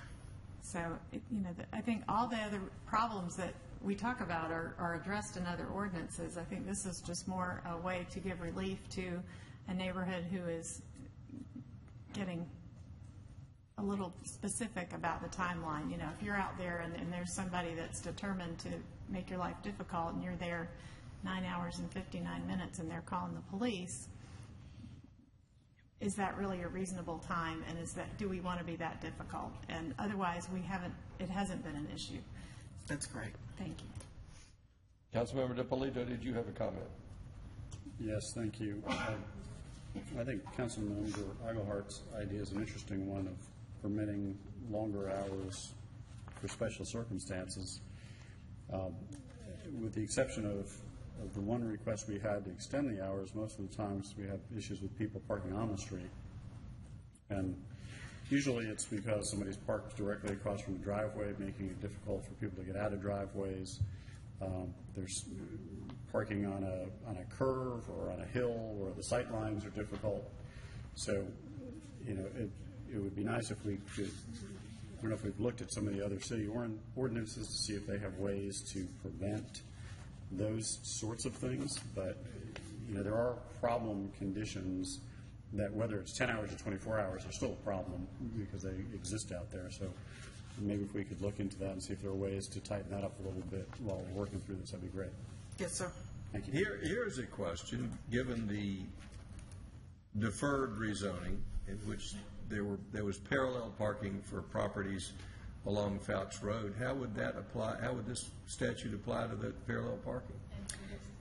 If this particular amendment is approved, that's part of their required parking, and those residents or guests would be allowed to park there for 24 hours. So it'd still be just 24-hour parking? Yes, in those sir. Parallel parking spaces? Yes, because it's on the street. Good point. Just a question. Councilmember Eichelhardt. In that specific case, though, are they not designated parking spaces? So would that not apply? Because this is parking on the street in non-designated parking. It's maybe extra, but it is parking on the street, and there's no distinction in the case of say Lennar. They have parking on the street, on Fraser Street. There's nothing to say that anyone that's at some place across the street can't park there. So currently there's no way to say that this parking is only for the residents of City Walk. I think those residents will find that to be surprising, because I imagine they expect to park. Someone will expect to park there. Yes, sir. Any other comments before we take a vote on the first reading? We have a motion and a second. All in favor of the first reading? Mr. Mayor? Yes. I didn't make a specific, I don't think, on the second reading. We can do the second reading on April the 27th, if that's okay with Mr. Eichelhardt. or if, unless he needs more time to look at this. Is there a reason we're doing it beyond our, not doing our normal process of just each month? It's up to you, sir. I'd be glad to keep it as May 11th. This is just a It's just- code ordinance, it's not a zoning ordinance, so it doesn't have to go for a month, it can just go 2 weeks from now.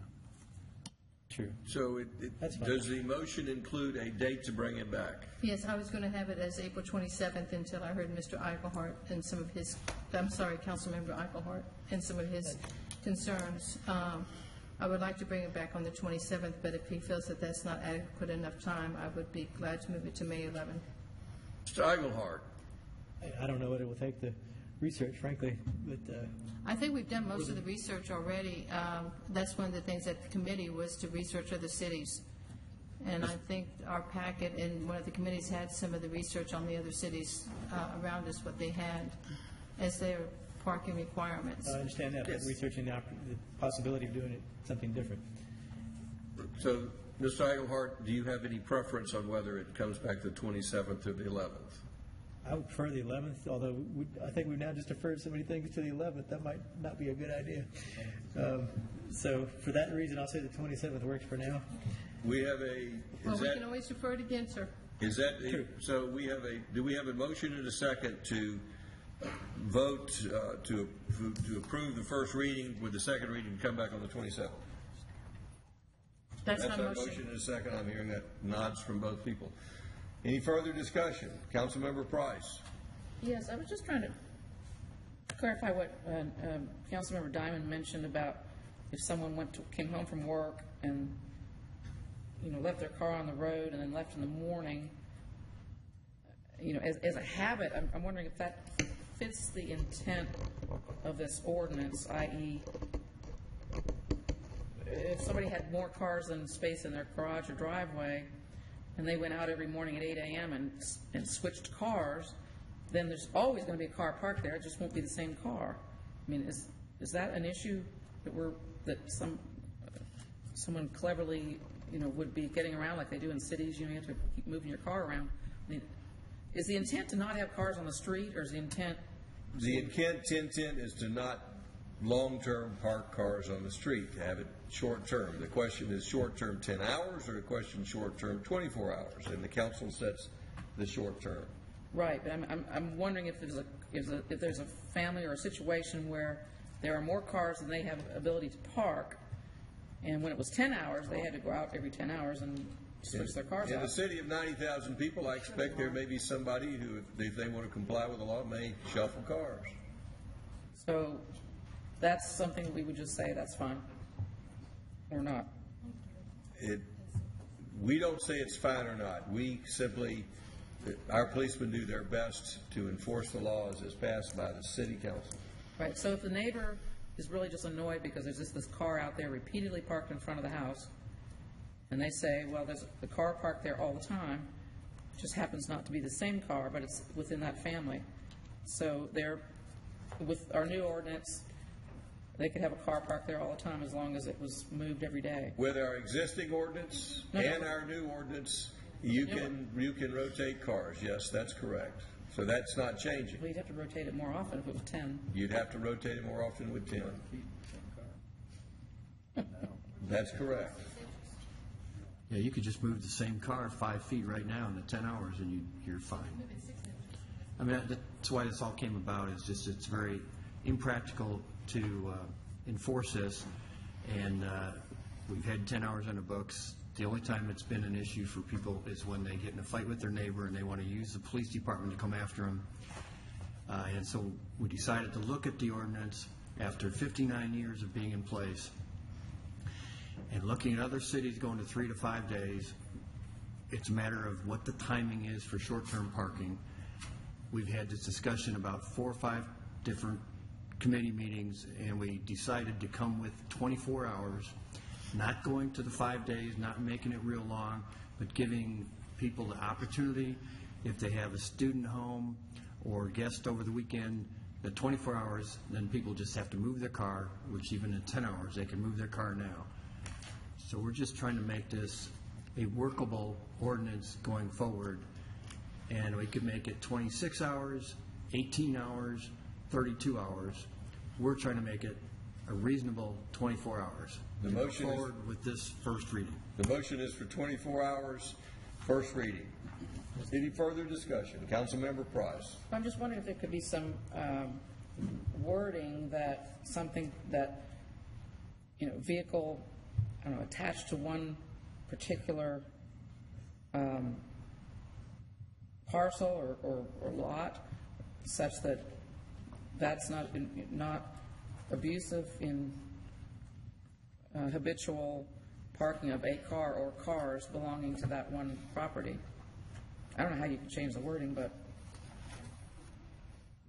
that might be something we could look at between the first and second reading. I encourage you to propose any language before the second reading which you think is appropriate, and Mr. Davidson would be glad to vet it for you, and I'm sure Community Development and Police can work with you on it if you've got some other ideas, along with Kent's ideas. We're open to all ideas. We have a motion and a second. All in favor of the motion? That is Councilman Orleans, Price, Wynn, Dippolito, and Diamond, all opposed. Aguilar. First reading passes 5-1. We'll come back on the 27th. Yes, sir. Number 11, approval for the mayor and/or city administrator to sign a contract with Ponding Company to update the comprehensive plan 2035 in the amount of $78,400. Ms. Wakefield. Yes, as was stated, this is a request to approve Ponding Company to update the city's comprehensive plan. As I mentioned before, is that time again we are being asked by the state to update our comprehensive plan. At the committee, there was some concern raised with the scope of the plan, and I included in your packets the letter from ARC indicating the deadline for the plan and that the plan had to meet that deadline in order to comply with our quality local government status, and the plan has to be developed based on the minimum requirements, which are also included in your packets, that effective January the 1st, 2014. There's also an email where we received from ARC reminding us of the deadline, along with the web page from the DCA site indicating that the deadline for the city of Roswell is October the 31st, 2016. Councilmember Wynn. Ms. Wakefield, thank you for that. But again, this is not a request, it's a requirement from state. It is a requirement, and I want to clarify that we're not doing anything above and beyond what the state is requiring. The state, in between the last comp plan, the 2030 plan, and what they're asking us to do now, they changed their minimum requirements. So basically what we're looking for is the consultant to help us with reformatting that plan to be consistent with the new state requirements and to update any information. There's been a lot of changes since we did the last plan. We did the SEDP, we did the UDC. We've had the Holcomb Bridge corridor plan that was done with transportation. And so we basically just want to update and reflect the changes in moving forward. And if we do not do this plan according to the DCA, what is the ramifications? We lose our quality local government status, and that can result in the city's ability or their inability to collect impact fees, to receive certain funding such as CDBG and also transportation funds. And does it also affect sometimes our rates that if we do our bonds or whatever? It conceivably, I would have to ask Mr. Lee to weigh in on that. I do know that most grants ask, are you a quality local government? If we do not do this, we lose a lot of our ability to be able to get grant monies and whatever from the county and from the state. That's correct. Okay, thank you. Does the council have any other questions? Councilmember Price. Yes, on packet page 312, there's an email from Jared Lombard from Atlanta Regional Commission. Yes. Indicating that upon request, they would do a basic plan update at no new cost to us. Is that, in your opinion, not sufficient for our needs? Well, knowing that that was in that email, I called and had a conversation with Jared, and Jared's position is that they usually provide the assistance for smaller communities, given Roswell histories, given Roswell's expectation, especially our expectation in terms of public outreach and public involvement, that he felt that it was probably best if we move forward with hiring our own consultant to do the plan. Councilmember Diamond. But would that, as Councilmember Wynn was indicating, certain things we would not be eligible for, if we went that route and allowed them to do it, would we sacrifice any potential benefits? I mean, if they're willing to do it. I didn't get the sense that they felt that that was in the best interest of the city. Well, it says the rules now allow the ARC to, upon request, prepare the basic plan update at no new cost to your local government. Seems to me we could save $78,000. I can only advise you what I was told by Mr. Lombard. Thank you for that comment on from Mr. Lombard. Councilmember Diamond, did you have a comment? It's hard to follow up on that. Basically, they won't want to work with us unless we pay them because we're engaged. I know we're doing the basics, but I do think it's critically important that we talk about some of these things from the last time that were left, the big blue areas.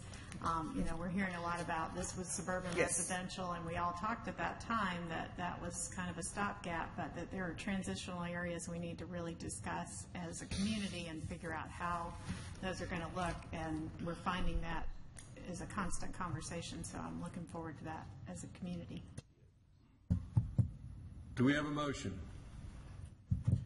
Yes, sir, since we are very engaged and transparent with our community, my motion is for the approval of the mayor and our city administrator to sign a contract with Pond for the comp plan 2035 in the amount of $78,400. And I look forward, as Councilmember Diamond, to sit in these meetings and make sure that our comp plan is one of the best. Thanks. We have a motion for approval of the comp plan quote by Mrs. Wynn. Is there a second? Second by Councilmember DiPolito. Does anyone in the audience have any questions or comments regarding the bid for the comprehensive plan approval? Is there any further discussion by council? All in favor of the motion, raise their hands. That's Orleans, Eigelhart, Wynn, DiPolito, Diamond. All opposed. Price passes 5-1. Okay, item 12 is approval of an ordinance for text amendments to the UDC. This is first reading, and it's presented by Mr. Townsend.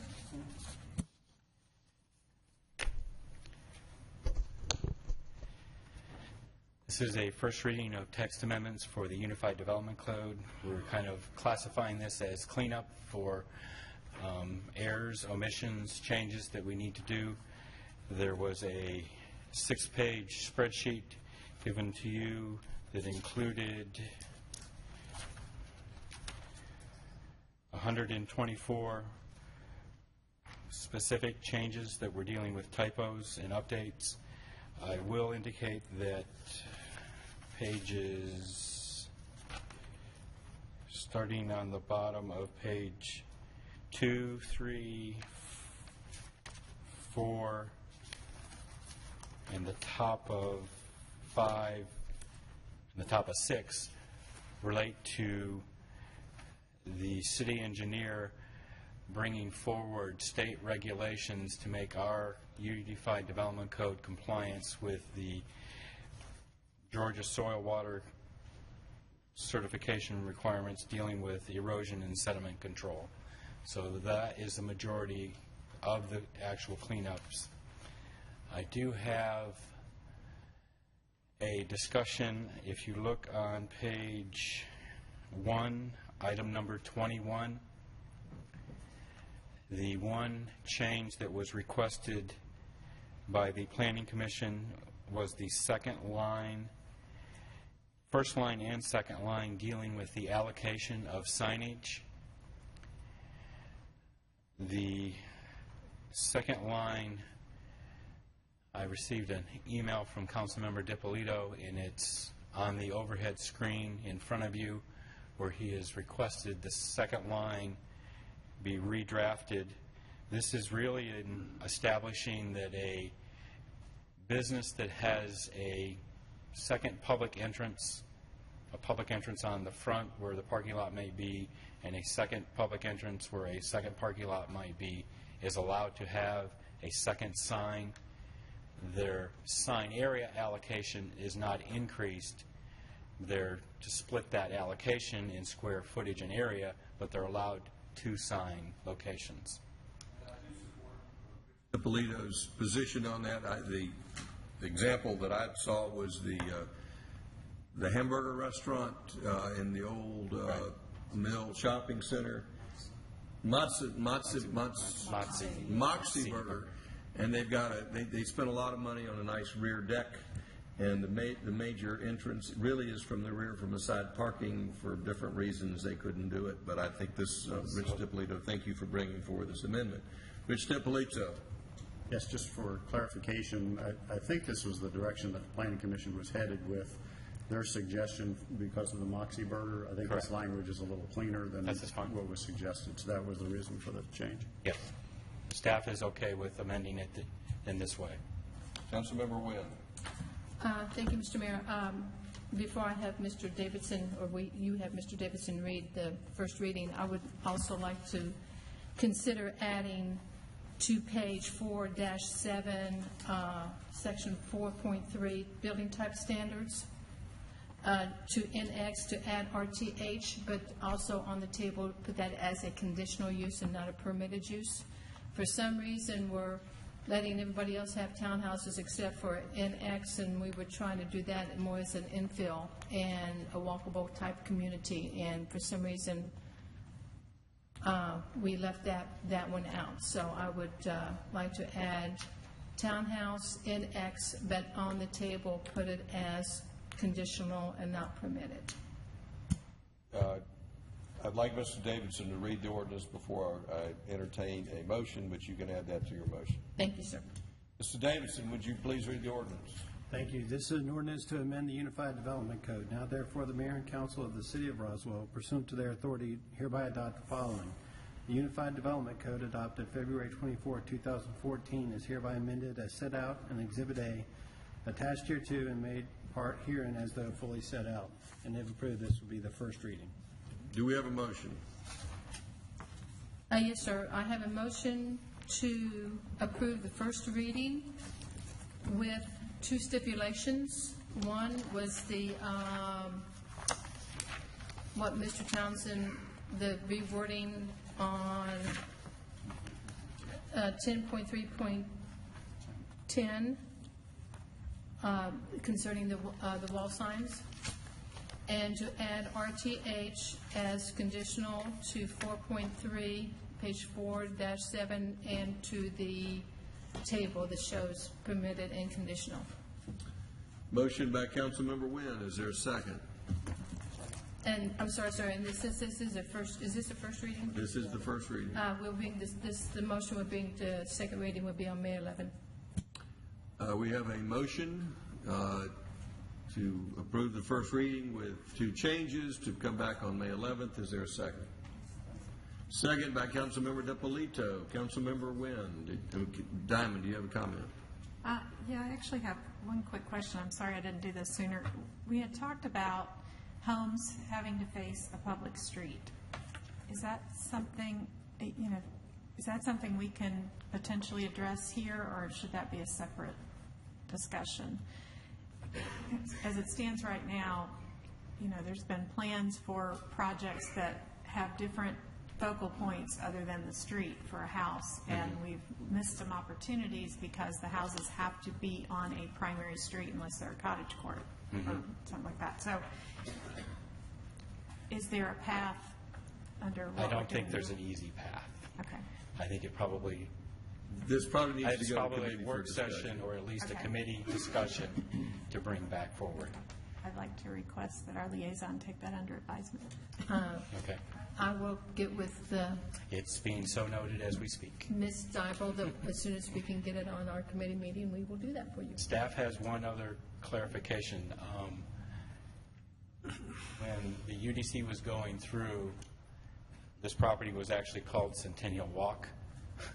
It has now a different marketing term. We'd like to clean up and call it Allstead for the development that's actually taking place. So this is on page 3-48, and we're just changing the term. Changing the identification. Changing the and we'll do it in other locations because there's a couple of other spots where this is identified. I think you can just handle it as a technical change and bring it forward the next revision. Does anyone in the audience have any questions or comments regarding these changes to the Unified Development Code, the changes we've just discussed? Any further discussion by council? All in favor of the motion, raise their hands. Councilmember Price, are you voting, or is you abstaining? I know you're still reading. You have questions. I do have a question. So we're now approving the sheets and the packet of pages. Is that correct? I mean, like the spreadsheets and the thing with the black cover? The spreadsheets and the packet of cover. The packet of cover was probably not as updated as the spreadsheet was, so that's why we just included the spreadsheet as Exhibit A. Okay, so the thing with black cover is not really what we're voting on? The thing with the black cover is additional to show you exactly in the context of the UDC where that change was taking place. Okay, because I'm just looking at 10-5. It's just a little confusing. So I'm just wondering what the final wording is going to be there. Do you have a specific question? Yes, what's the final wording there? Mr. Townsend, can you understand the question?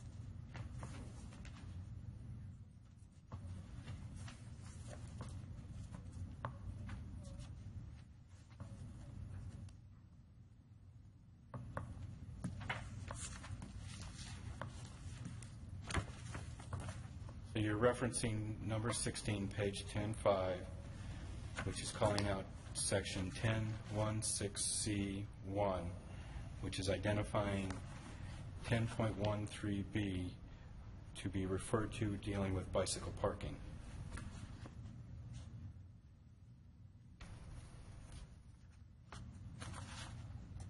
Brad, if you would read how that would read exactly. It is a little confusing with some of the markup, so if you just read what that sentence is going to say, I think it's What what we're she's voting on asking. tonight, that would, It says, if vehicle parking, that should be plural, spaces are required per dwelling unit per section 10.1.3B, the bicycle parking requirements of section 10.13B apply. Is that correct? Correct. Is that what you were asking, Councilman President? Yeah, I How didn't would know it if that was a Roman numeral 2. Right, or it's what. hard to read. It's a kind of thick marker the way that it printed off, copied off. all right, any other questions? So can you read it to me, please? If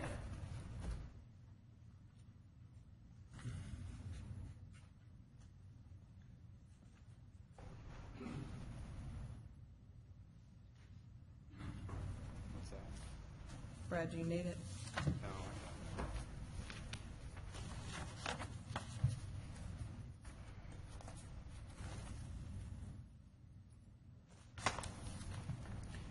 So the sentence will read, this is 10.1. Which code section are we talking about? Ordinance Section 10.1.6C, buildings constructed since 1959, number 1, residential.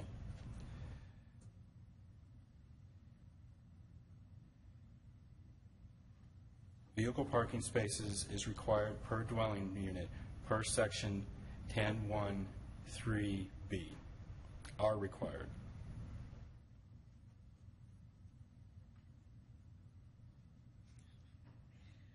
Okay, I'm sorry, I just don't understand. I mean, it doesn't, grammatically, it's not a sentence, and it's I think referring to that's an something we if, can't Brad. see. If, Yep. in the copy that the council has in their packet. Why don't you approach the dais and let me give it to you so that you can...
Grammatically, if we change the R to F.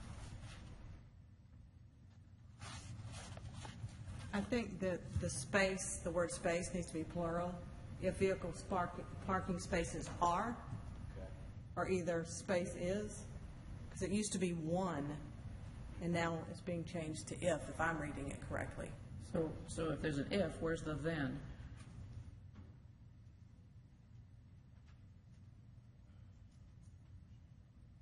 Well, let's start over here. Councilmember Wynn or Mr. Davidson, what do you believe that should read under your motion? 1.6.1, residential. What I'm seeing is if vehicle parking spaces are required per section 10.1.3b, that doesn't read really grammatically correct. How would you like it to read? Okay, if vehicle parking spaces are required per dwelling, then section 10.1.3b will be required, but that still doesn't make sense. Go ahead, Mr. Dipperledo, I'll let you try it. Mr. Mayor, since this is the first reading, can we get it clarified for the second reading and kind Yes, that's a good idea. of forward? I think it's a fair question for Councilmember Price to know what she's voting on, to say, what am I voting to approve? Mr. Townsend, do you have a good resolution for this? Mr. Mayor, I think Councilmember Dipperledo might have something. Councilmember Dippolito, we are desperate for an answer. I think what we're trying to say is if vehicle parking spaces are required per dwelling unit, then section 10.1.3b shall apply. That's the word I was looking for. And then the second sentence doesn't change. The second sentence does not change. So the motion and the second are to approve it with the reading that you just gave. Yes, sir. All right, Councilmember Price, I'm not sure that answered your question, but that's now the motion. Well, I mean, it doesn't make any sense. I mean, if it's required, is it required or isn't it required? Well, then I would suggest, if you think it makes no sense, to vote against it, but the council has made a clear expression of the way it should read. So, That just happened to be one I just happened to notice. if you have any other questions, we're open. Well, now I'll just vote again.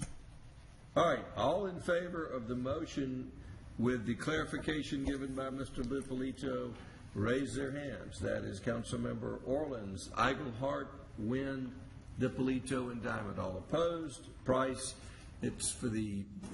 passes for the first reading. It'll come back on May 11th. I encourage Councilmember Price, if you have any other technical questions, to bring them forward so they can be corrected, and perhaps you can meet with Mr. Dippolito and or Mrs. Wynn and Mr. Townsend to get a clarification on your questions on that section.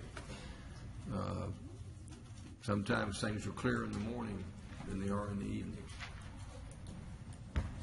Next item, please. My last item, Mr. Mayor, approval of a text amendment to the Unified Development Code for outdoor amenity space. This is the second reading, and Mr. Townsend will present. Mr. Townsend. Yes, this is the discussion we've been having related to outdoor amenity space. It breaks into three categories: landscape open space, outdoor amenity space, and common landscaping. The main criteria that was placed in the Unified Development Code was a 20% criteria for outdoor amenity space. The staff presented a spreadsheet that includes all of the UDC categories with current and proposed percentages for each of the designations. The major number of changes take place in the commercial corridor locations, the downtown designations, in dealing with providing a opportunity for consistency while providing flexibility in the way we define those definitions. We included neighborhood compatibilities in stream buffer in being allowed as part of landscape open space, but required state stream buffers is not part of the definition. We provided some clarifying language on outdoor amenity space, dealing with outdoor amenity space may be roofed, provided it is part of a common facility that is not enclosed. We then included in some of the calculations for outdoor amenity space, sidewalks and walkways, landscaping areas, bioretention areas, ponds, lake features. We also included neighborhood compatibility and stream buffer in those locations.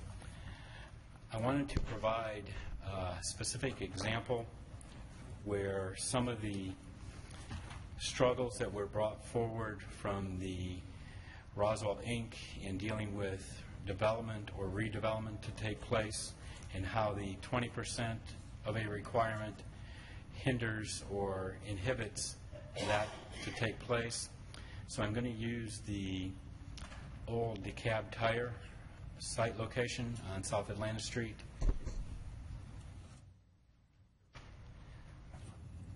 Under the approved prior zoning ordinance for the DeKalb Tire, the property was zoned C1. The C1 designation at the time for DeKalb Tire had no landscape open space requirement.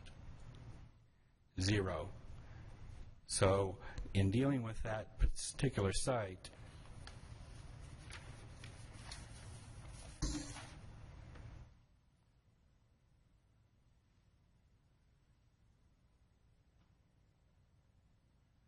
north is to the top. This is the DeKalb Tire building.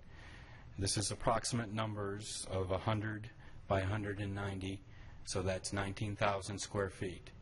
So the simple calculation was a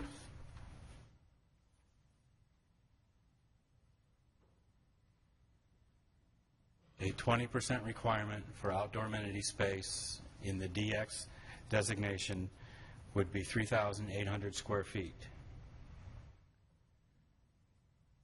That is the requirement for that development, for a redevelopment to take place in that manner. What's being proposed in the ordinance this evening. Mr. Townsend, can I interrupt you for a second? Is there any other requirement for open space or landscape space, or is that included in the outdoor amenity area? In other words, is this 100% of the non-buildable area?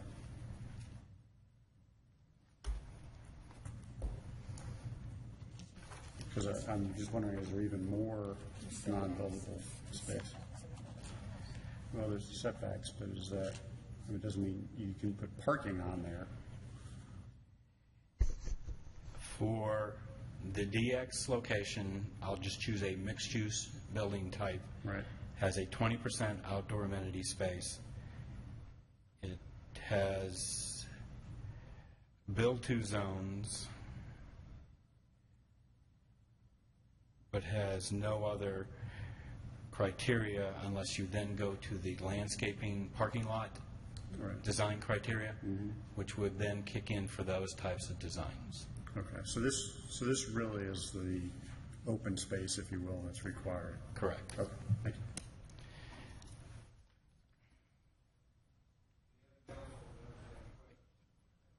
Just a second. Yeah, there's more. I got a whole presentation here. So with tonight's proposal, this is actually on page 4 of the exhibits, DX.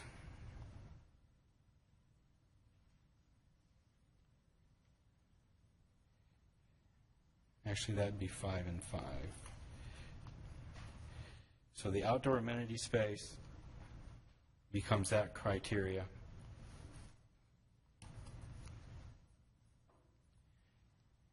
And the landscape open space becomes that criteria.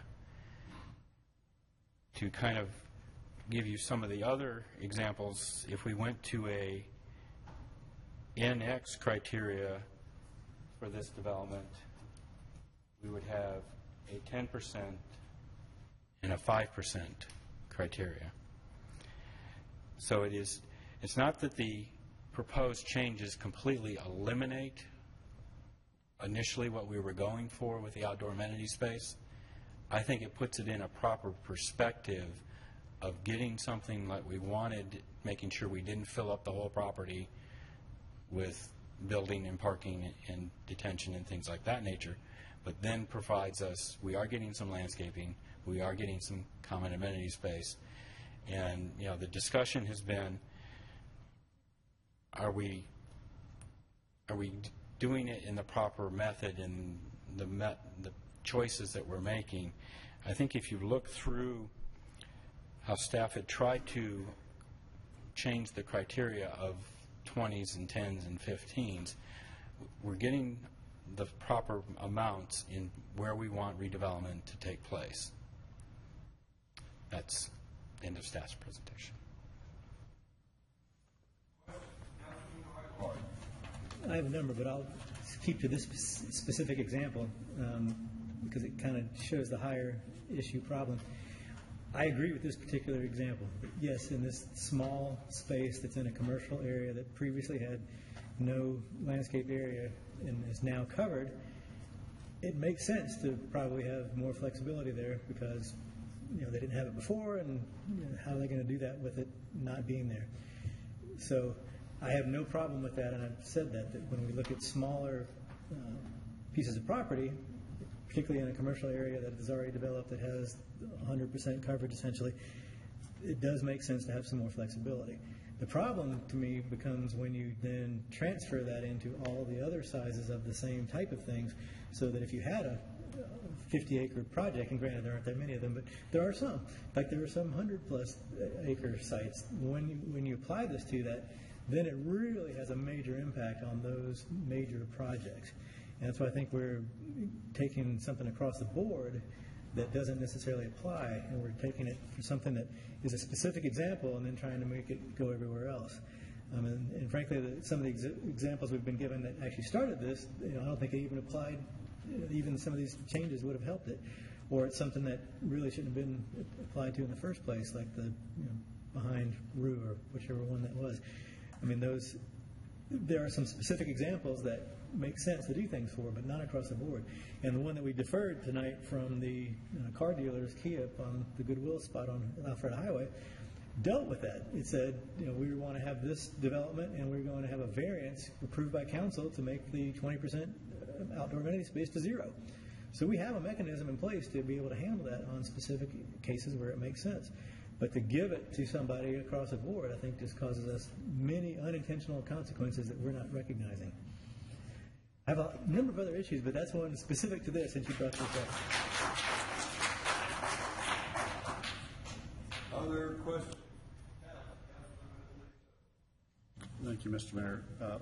Brad, I really appreciate it. This is a great way to look at this, and I'd like to see more examples of this on other types of property, because I think it would help us understand it.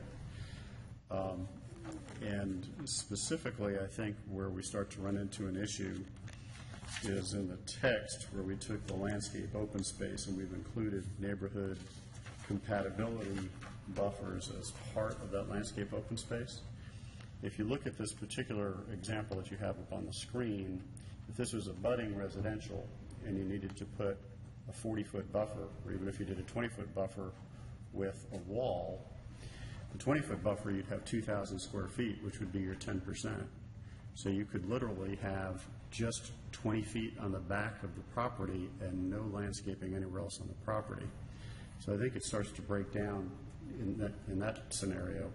And I think that's where it really becomes the most critical. In areas like this where we have existing commercial up against existing commercial and we're redeveloping, that's a whole different ballgame. But when you have commercial up against residential, that's where our real concern is, and that's where our residents are concerned, that they want to have that buffer and they want to have some good landscape area as well. And I agree with that. I think that's wise. So I'm not sure how to skin it, and I agree with Councilmember Eilhart. It's kind of hard to take a broad brush on this and address it across the city. I do think we need to spend a little bit more time going back and looking at the text and how it's impacting. And maybe some of if you could do a couple paper doll examples like this is perfect because it's a great way to visualize it. It really is. And, find some examples, maybe some in the historic area where you have commercial against residential, some maybe up on Holcomb Bridge or other corridors where we have commercial up against residential, because those are the areas that are really critical. And look at some larger pieces of property and some smaller ones. And I think that'll be real telling as to the impact of this ordinance.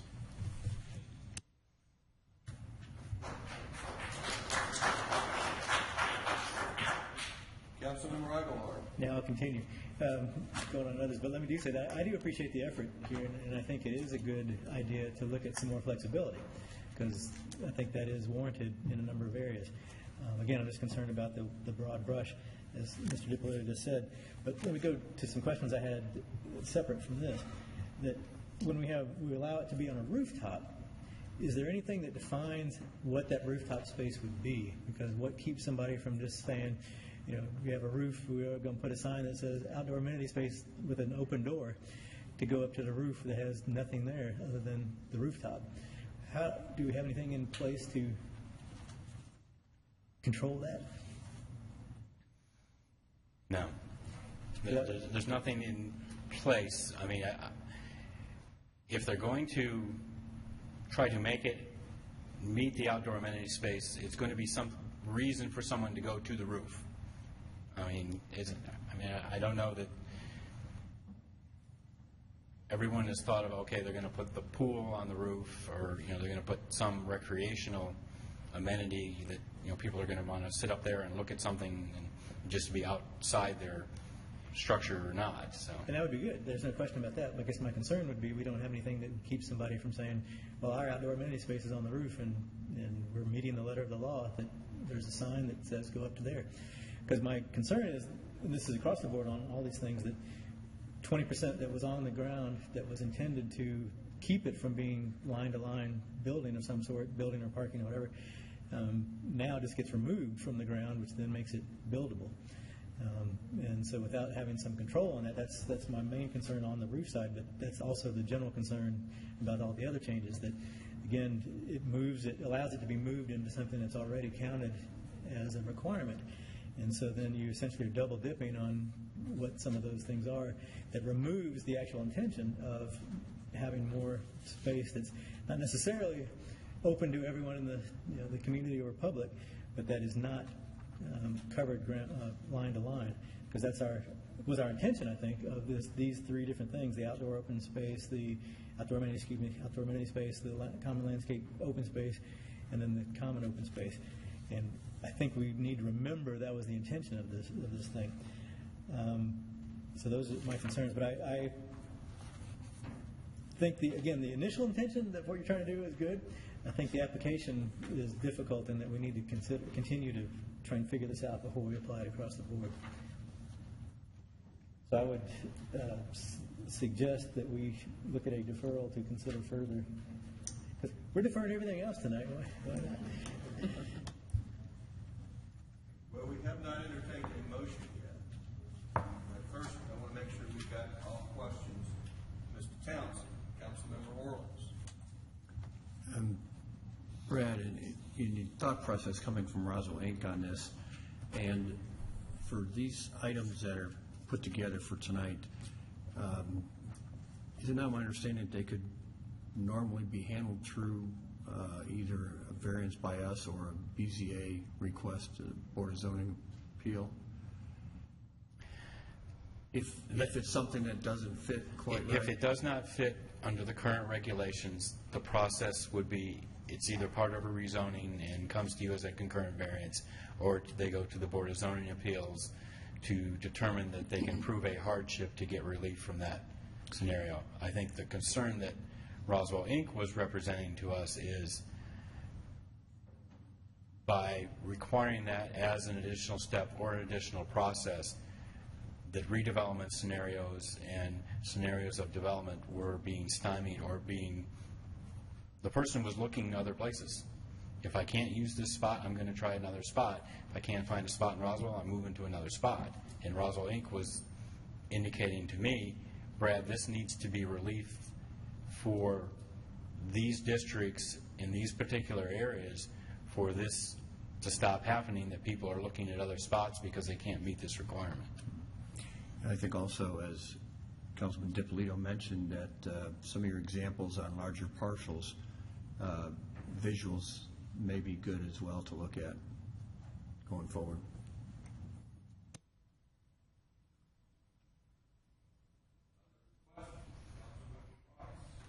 Yes, I've gotten a great number of emails on this subject today, more than many instances of controversy. So, and I frankly haven't had a chance today. I've been pretty busy to read them all. But as I say, there are a lot of emails on this particular one, and I have to say that I think we've sort of drowned the miller in that probably the one situation that came up that we were trying to be accommodating could have been handled more simply. So I'm not in favor of the way it is now, and once I digest all these emails and figure out a better route, I think we ought to consider this at a later time. Mr. Mayor, what I'm hearing is I think this is not going to help us if I defer it to the next council meeting. So if you don't mind me making a motion, or do you now, or do you want me to hold off?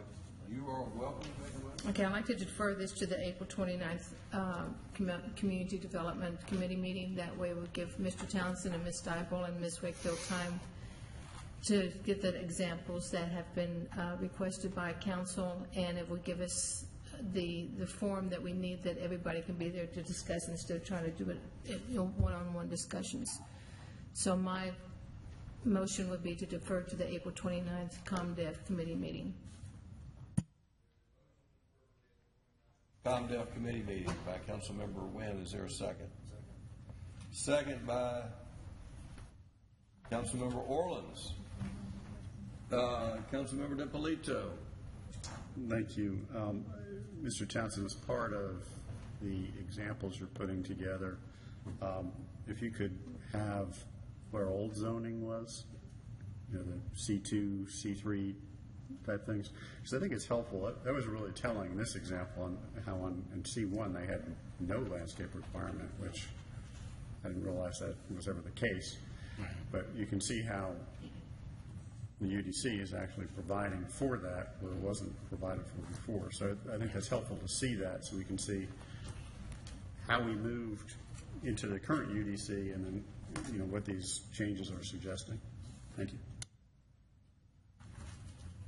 Councilmember Eichelhardt. Just a clarification point. Do we look at what happens at the committee to determine where we go after that, or do we think we'll come back to council meeting on the 11th, or we don't know yet? Right now, it is, Just flip the coin and let's see what happens. I could not tell you. Okay. If I could do that, I would be a billionaire if I could be the future, so I'm not going to say what's going to happen. Other comments before I open it up for public comment? There is currently a motion to defer to May 11th. No, sir, to April 29th. April 29th. Community Development Committee meeting that starts at So it is not. 5 o'clock? 8 a.m. Mr. Davidson, the motion to defer, is there any time limit on when this can be brought, when this needs to be brought back for a second reading before it expires? I think it's 65 days from the first reading, which was March 9th, so I don't know what date. So if this council is going to take it to a second reading, it would have to be done by what date? May 11th.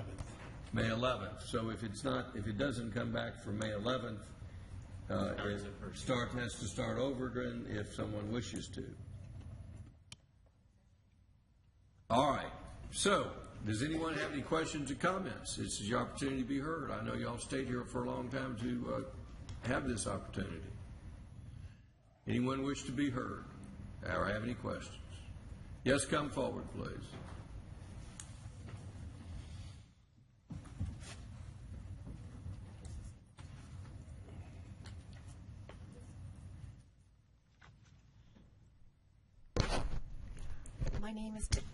My name is Denise Rao, 170 Charleston Circle, Roswell, Georgia, 30076. I'm very happy that you decided to defer this. As I was reading through it, I just had the feeling that we were really just taking such a broad brush. Maybe we really needed the surgeon's scalpel as opposed to a sledgehammer. And so I'm very, very happy that we've are going to look at some real-world implications of what the language says. I just also want to say that as a citizen who served on the UDC committee, I have a little bit of different perspective about these requirements than what was presented at the last meeting. And I will tell you that there was a lot of grassroots support for these positions. One reason, I know that someone said, well, we never did this before. Well, we never had density like we have in the UDC. And there were many citizens on the committee who felt that if you want higher density, then these amenity spaces and green spaces would be really required, and required to maintain the character and advance the character of Roswell as a community. I also want to say that it was pretty important to us, too, that they're viewed as two separate things and not combined. So we on the committee always viewed it as a goal to provide these spaces and that they would be distinct from one another.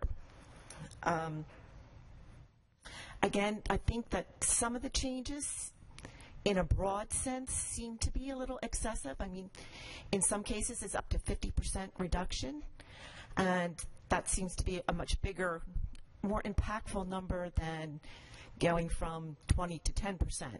But that's the actual percentage. So I think it's very wise that we're going to look at how the words actually translate and really, really understand how it will impact real developments. Just one last thing, it is a little concerning with using stream buffers and sidewalks as part of the total. I'm not really sure that that's exactly the intent of what we were talking about. And I think that in closing, wasn't one of the objectives of UDC to reduce the concrete pavements? So some of this I understand, and I believe that we do need flexibility. Brad needs flexibility. We need to be able to make efficient decisions. On the other hand, I think we can look, redevelopment should also mean improving. Thank you very much.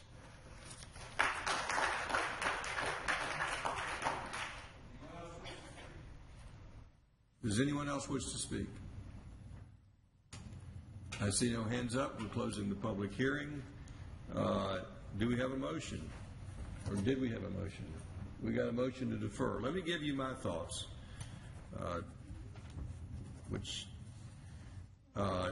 people talk about the character of Roswell. The character of Roswell, which I grew up with, was Canton Street and the square. Those storefronts had no outdoor amenity space. So I think we need to define what the character of Roswell is. If you look at the Canton Street stores, they were built with zero lot setback and zero amenity space. So there are places where I think amenities space is appropriate, and I think there are places where it's not. So I don't think we should have one size fits all, one size fits every neighborhood. Another point that that I never understood, outdoor amenity space meant to me where people can enjoy the outdoors. I never understood why stream buffers were not included, because the outdoors which I most appreciate in the city of Roswell are our stream banks.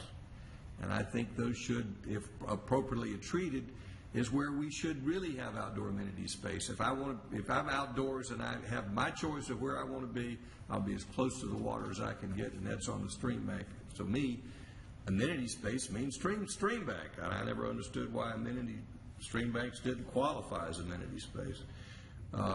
Another comment, as you're looking at these things, I think Councilmember Eichelhart made a good point.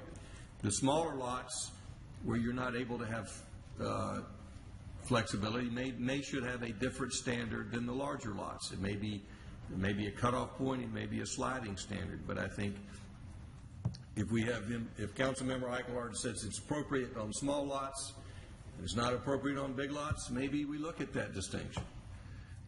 Maybe that makes a distinction. I do appreciate all the work that everyone's done on this. I appreciate everybody coming down here tonight and making your opinions known. I hope you'll stay involved.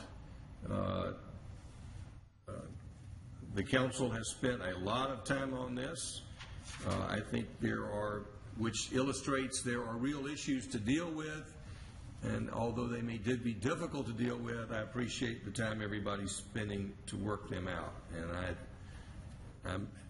I think when we passed the Unified Development Code, we recognized it was not perfect. There will be an evolution in it, and we'll learn from it as we go. So I encourage everybody to stay involved in the process. So any further comments before we take a vote? All in favor of the motion to defer, raise their hands. That is unanimous. Anything else on the... No, I'm finished for the night. Y'all don't have to stick around tonight, but I'm not going to call a break. I'm going to keep working.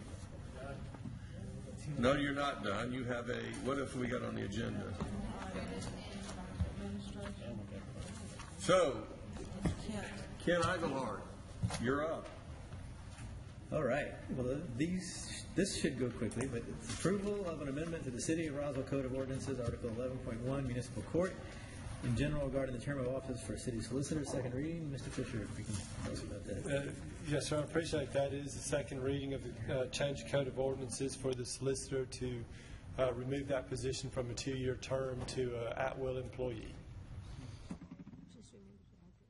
Mr. Davidson, if you'd read it.